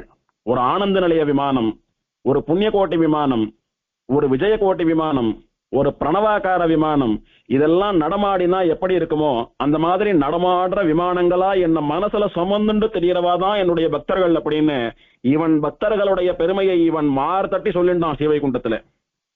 அப்பேற்பட்ட பெருமாள் இவன். அப்படி இந்த க்ஷேத்திரத்துல யார் எந்த கைங்கரியம் பண்ணினாலும் அவளுக்கு வைகுண்டத்தை தரக்கூடியதான க்ஷேத்திரம் இதுன்னு சொல்றதுனால இங்க ஒரு பழமொழி சொல்றது உண்டு. என்னன்னா, நம்முடைய ஸ்ரீ வைஷ்ணவ சம்பிரதாயத்துக்குன்னு சில பழமொழிகள்லாம் உண்டு. அதெல்லாம் ஸ்ரீரங்கம், வானமாமலை, திருக்குறுங்குடி, ஆழ்வார் திருநகரி முதலான திவதேசங்கள்ல எல்லாம் ரொம்ப பிராச்சீன காலமா சொல்லப்பட்டு வரக்கூடிய பழமொழிகள். நிறைய பேர் கேள்விப்பட்டிருப்பீங்க, கேள்விப்படலாம். உதாரணமா, ஸ்ரீரங்கத்து குழந்தைக்கு திருவாய்மொழி சொல்லித்தரவும் வேண்டுமோ அப்படின்னு ஒரு பழமொழி உண்டு. அப்படின்னா அங்க அரையர்கள் சேவிக்கிறத கேட்டு கேட்டே குழந்தைக்கு பழகிடுமா அப்படியே திருவாய்மொழி. அவ எப்படி அபிநயம் பண்ணி காட்டுறாளோ அந்த அபிநயத்தோட கூட இதுவே திருவாய்மொழி பாட்டெல்லாம் சொல்ல ஆரம்பிச்சிடுவோமா. அதனால பரப்பதன் குஞ்சு தமிழ்மான்னு சொல்றது போல ஸ்ரீரங்கத்து குழந்தைக்கு திருவாய்மொழி சொல்லி கொடுத்துதான் தெரியணும்னு அவசியம் இல்லை. ஆணை துரத்தினாலும் ஆணைக்கா நுழையாதே, யானை தெத்திண்டு வர்றது அதுகிட்ட இருந்து உயிரை காப்பாத்திக்கணும்னா கூட திருவானக்கா கோவிலுக்குள்ள போகாதேன்னு தேவதாந்திர ஆலயம் நமக்கு கூடாதுன்னு சொல்லி வச்சிருக்கா. அந்த மாதிரியான பழமொழிகள்ல ஒரு பழமொழி, திருக்குறுங்குடியிலிருந்து வைகுண்டம் கூப்பிடு தூரம்னு ஒரு பழமொழி. திருக்குறுங்குடியிலிருந்து பெருமாள் இருக்கக்கூடிய ஸ்ரீவைகுண்டம் நித்திய விபூதி இருக்கே மோட்சலோகம், அது கூப்பிடு தூரமா. கூப்பிடு தூரம்னா என்ன? இங்க இருந்து கூட்டா அங்க கேட்கும், அங்க இருந்து கூட்டா இங்க கேட்கும். அது எப்படி சுவாமின்னா, இங்க ஒரு ஏழை பக்தன் ₹1 வாழைப்பழம் கூட வாங்க சக்தி இல்லாதவன் மனசுல என்னென்னலாம் கட்டினானோ அது மொத்தம் வைகுண்டத்துக்கு போயிடுது. அதனால அவன் பிராணன் போற சமயத்துல திருக்குறுங்குடியில இருந்து அடுத்த க்ஷணம் வைகுண்டத்துல பெருமாள் முன்னாடி கொண்டு போய் நிறுத்தினான் விஷ்ணு தூதெல்லாம். அதனால இங்க யார் எந்த பக்தியோடு ஒரு காரியத்தை, சின்ன காரியத்தை பண்ணினாலும் அவர்களுக்கு வைகுண்டம் கூப்பிடு தூரம் தான். பெருமாளவால கூட்டுகிறான், கூவி கொள்கிறான். அங்க இருந்து கூட்டா திருக்குறுங்குடியில இருக்கிற இந்த பக்தனுக்கு கேட்கும். உடனே விஷ்ணு தூதர்கள் அழிச்சுட்டு போய் பெருமாள் சன்னதியில விடுறா அப்படின்னா, திருக்குறுங்குடி வைகுண்டத்தில இருந்து கூப்பிடு தூரம் அல்லது வைகுண்டம் திருக்குறுங்குடியில இருந்து கூப்பிடு தூரம்னு சொல்லக்கூடிய பழமொழி ரொம்ப காலமா இங்க வசிச்சுட்டு வர்றது. அது வந்ததுக்கு காரணம் இந்த ஸ்ரீ வைஷ்ணவனுடையதான விருத்தாந்தம் தான் அப்படின்ற பெருமையையும் கங்கை சொன்னால் நாரதருக்கு. அம்மா, ரொம்ப ஆச்சரியமா இருக்கு இந்த திருக்குறுங்குடியினுடைய பிரபாவம், இந்த பெருமாளுடைய பிரபாவம், அவனுடைய அடியவர்களுடைய பிரபாவம். இதுக்கு மேல வேற ஏதானா இருந்தா சொல்லுமா அப்படின்னு சொன்னா, அப்போ இன்னொரு விஷயத்த சொல்ல ஆரம்பிக்கிறா. இவ்வளவு ஆசையா கேட்கறதுனால இன்னொரு விஷயமும் சொல்றேன் கேளுங்க. இதே க்ஷேத்திரத்துல இன்னொரு சமயத்துல ஒரு பிராமணன் வேதாத்தியனம் பண்ணிட்டு வேதம் எல்லாம் படிச்சு முடிச்சா எடுத்து இனிமேல் தீர்த்த யாத்திரை பண்ணணும், அதாவது புண்ணிய கஷேத்திரங்களுக்கு எல்லாம் போய் தீர்த்தம் ஆடிட்டு பெருமாளை சேவிச்சுட்டு இருக்கணும்னு தீர்த்த யாத்திரை பண்றேன்னு சங்கல்பம் பண்ணிட்டு புறப்பட்டான். அவன் திருவனந்தபுரத்துக்கு போய் அனந்த பத்மநாபனை சேவிக்கணும் அப்படின்னு போய் சேவிச்சான். சேவிச்சுட்டு திரும்பி வரக்கூடிய வழியிலே இந்த திருக்குறுங்குடிக்கு வந்து இங்க இருக்கக்கூடிய வைஷ்ணவ நம்பியை, நின்ற நம்பியை சேவிக்கிறான். அப்படி சேவிக்கிறதுக்கு போற வழியில ஒரு ராட்சசன் திடீர்னு அந்த வழியில தோன்றி இந்த பிராமணனுடைய காதை அப்படியே இறுகி பிடிச்சு திருவிட்டு, இன்னைக்கு தெய்வம் உன்னை எனக்கு ஆகாரமா கொடுத்துருக்கு, உன்னை நான் உயிரோட விட மாட்டேன், உன்னை நான் சாப்பிட போறேன் அப்படின்னு ஏளனமா சிரிச்சான். அதுக்கு இந்த பிராமணன் சொல்றான், வேதாத்தியனம் பண்ணி பக்தி யோகத்துக்கு அங்கமா தீர்த்த யாத்திரை பண்ணிட்டு இருக்கிற ஒரு பிராமணன் நான், என்ன கொல்றது மகா பாவம், நீ ஏற்கனவே என்ன பாவம் பண்ணினியோ தெரியல, நீ ராட்சசனா சுத்தின் இருக்க, போதாத குறைக்கு வேதாத்தியனம் பண்ணின ஒரு பிரம்மவித்து பக்தி யோகத்தினுடைய அங்கமா தீர்த்த யாத்திரை பண்ணிட்டு இருக்கிற என்ன, தீர்த்த யாத்திரை வந்த இடத்துல பெருமாள் சேவிக்க போற இடத்துல என்ன சாட்டியானா அந்த மகாபாவம் பல ஜென்மங்களுக்கு உன்னை அப்படியே ராட்சசனாவே வச்சுட்டு இருக்கோம், நீ அதுல இருந்து கடை தேறுவதற்கு விமோசனம் பெறறதுக்கு வழியே இல்லை, அதனால இந்த மகா பாவத்தை பண்ணாதே, என்ன சாப்பிடாதே, என்ன உற்று, நான் உனக்கு நல்லது சொல்றேன் கேளு அப்படின்னு இந்த பிராமணன் இந்த ராட்சசனுக்கு உபதேசம் பண்ணினான். அதுக்கு ராட்சசன் வாதம் பண்றான் பிராமணனிடத்துல, இது என்ன கதையா இருக்கு, நீ உன் ஆகாரத்தை சாப்பிடுறது போல நான் என் ஆகாரத்தை சாப்பிடுறேன், நீ குழம்பு சாதமோ மோர் சாதமோ சாப்பிட்டா யாரான வந்து ஐயோ இந்த குழம்பை எல்லாம் சாப்பிடுறியே, இந்த சாத்தை எல்லாம் சாப்பிடுறியே, அது பாவம் இல்லையான்னு சொன்னா, ஒரு நெல் செடியை அழிச்சு தானே நீயும் சாப்பிடுற, அதுவும் ஒரு பிராணி தானே, அத்தை சாப்பிடுறியே, அப்படி இருக்கிற பட்சத்துல நீ சாப்பிடாதப்பா அப்படின்னு சொன்னா நீ சாப்பிடாம இருப்பியோ, அந்த மாதிரி இருக்கு நீ சொல்றது. உனக்கு குழம்பு சாதம் மோர் சாதம் ஆகாரம்னா எனக்கு நீதான் ஆகாரம், அவாவா ஆகாரத்தை அவாவா சாப்பிடுறதுல ஒன்னும் தப்பு இல்லை, அதனால நீ சொல்றதெல்லாம் ஒன்னும் யோசிக்க வேண்டிய விஷயமே இல்லை, எல்லாம் பெருமாள் அவாவாளுக்கு அளந்தபடி. தயிர் மோர் சாப்பிடுறவா தயிர் மோர் சாப்பிடுறோம், மாம்ச பட்சணம் பண்றவா அதை பண்ணிட்டு இருக்கா, மிருகங்கள் இன்னொரு மிருகத்தை வேட்டையாடுறது, இந்த மாதிரி ஃபுட் சைக்கிள் ஃபுட் செயின் இதெல்லாம் வந்து யாருக்கு என்ன தலையில எழுதியிருக்கோ அதுதான், அதுல ஒரு தப்பும் இல்லை, பசிக்காக சாப்பிடலாம் ஒரு தப்பும் இல்லை, நீ அதனால விடு நான் உன்னை சாப்பிட்டு விடுறேன்னா. இந்த பிராமணன் கொஞ்சம் கூட பதறாம பொறுமையோடு கூட இன்னும் தெளிவா உபதேசம் பண்றான். மிருகம் பசியில மிருகத்தை புடிச்சு சாப்பிடுறதுன்னா மிருகத்துக்கு ஞானம் கிடையாதுப்பா, மிருகங்களுக்கெல்லாம் சாஸ்திரம் கிடையாது.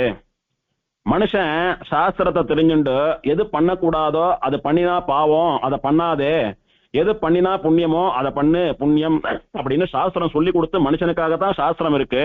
அதனால சாஸ்திரத்தை தெரிஞ்சுட்டு மனுஷன் நல்லதையும் கட்டதையும் பண்ண வேண்டியது.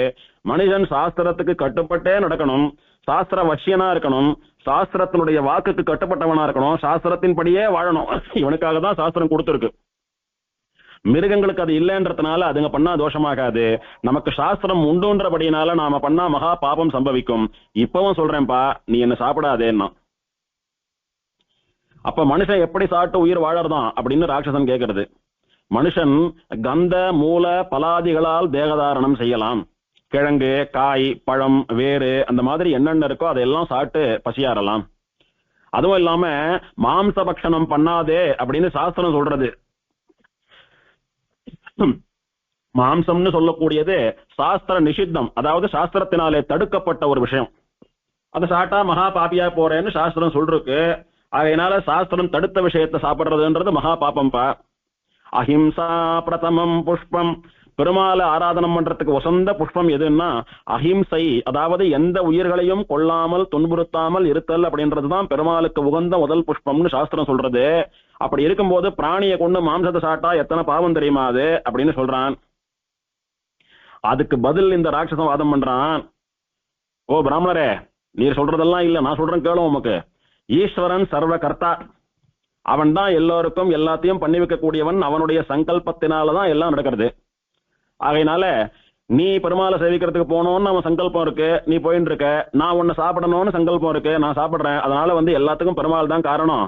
அதனால நான் உன்னை படிச்சு சாட்டா சாஸ்திரப்படி எனக்கு அந்த பாவம் வராது. ஏன்னா எப்படி நீ வந்து அவனை சேவிக்கணும்னு உன் தலையில எழுதியிருக்கானோ அதே மாதிரிதான் நான் வந்து உன்னை பிடிச்சி சாப்பிடணும்னு என் தலையில எழுதியிருக்கான். அப்படி பார்த்தா என்னை இந்த கர்மாவை பண்ண வச்ச கர்த்தாவான ஈஸ்வரனுக்கு தான் இதனுடைய பாவமோ புண்ணியமோ போய் சேரணும்.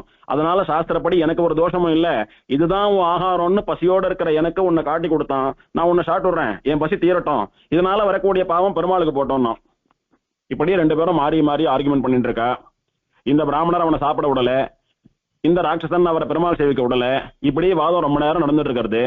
அப்போ அங்க ஒரு 25 வயசு இருக்கக்கூடிய கட்டிலம் காலையா ஒரு அழகான இளைஞன், அப்படியே ஆச்சரியமா நம்பெருமாள் வாளையும் வேலையும் ஏந்திண்டு அப்படியே குதிரை வாகனத்துல போற மாதிரி ஒரு ஆச்சரியமான மிடுக்கோடைய கூட ஒரு இளைஞன் அங்க வரான்.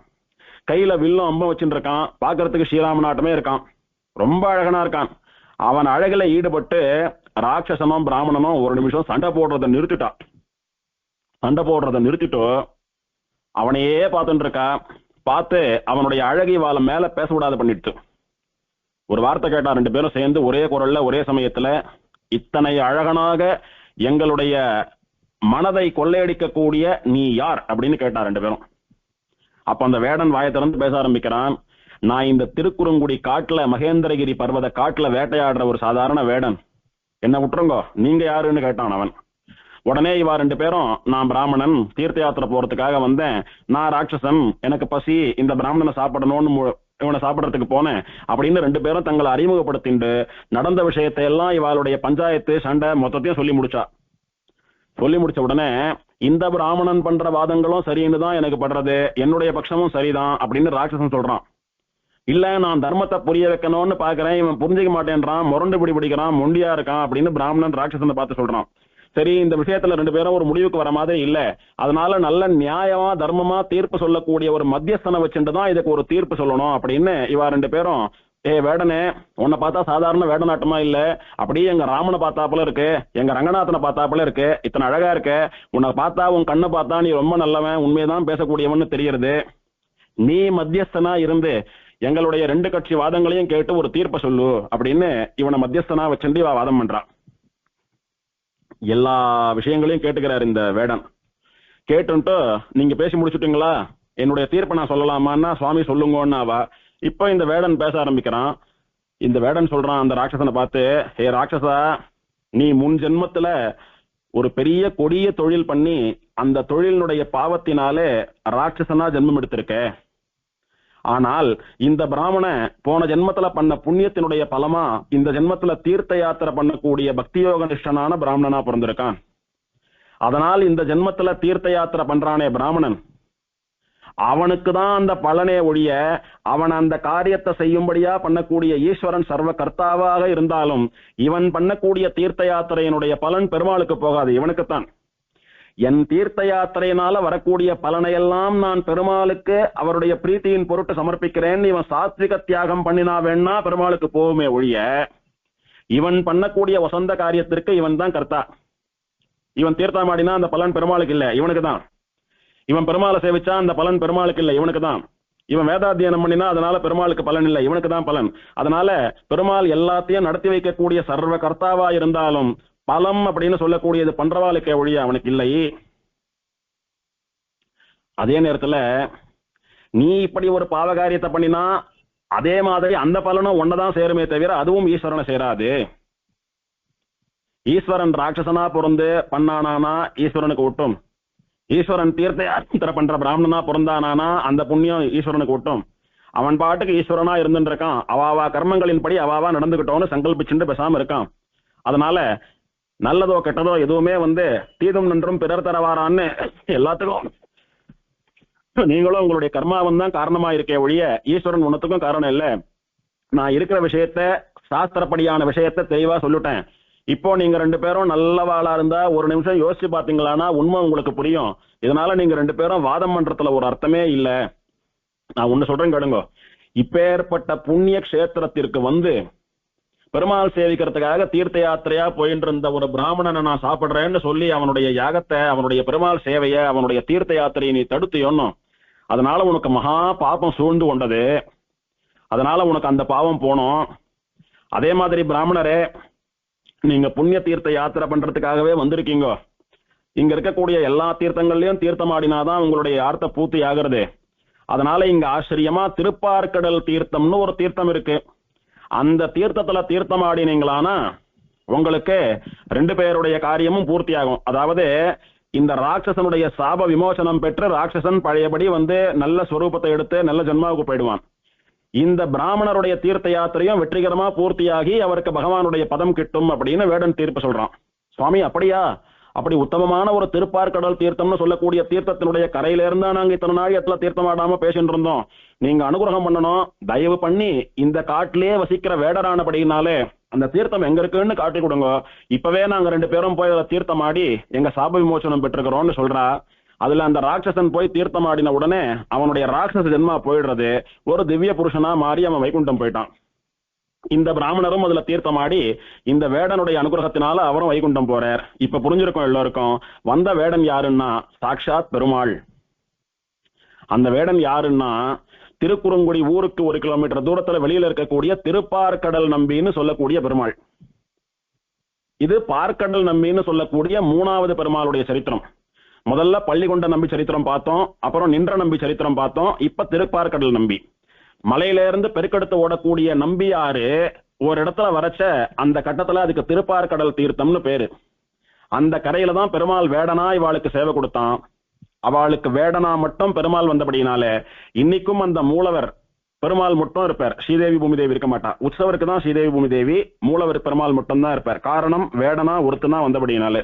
அவர் திருப்பார்கடல் நம்பி, அந்த தீர்த்தம் திருப்பார்கடல் தீர்த்தம்.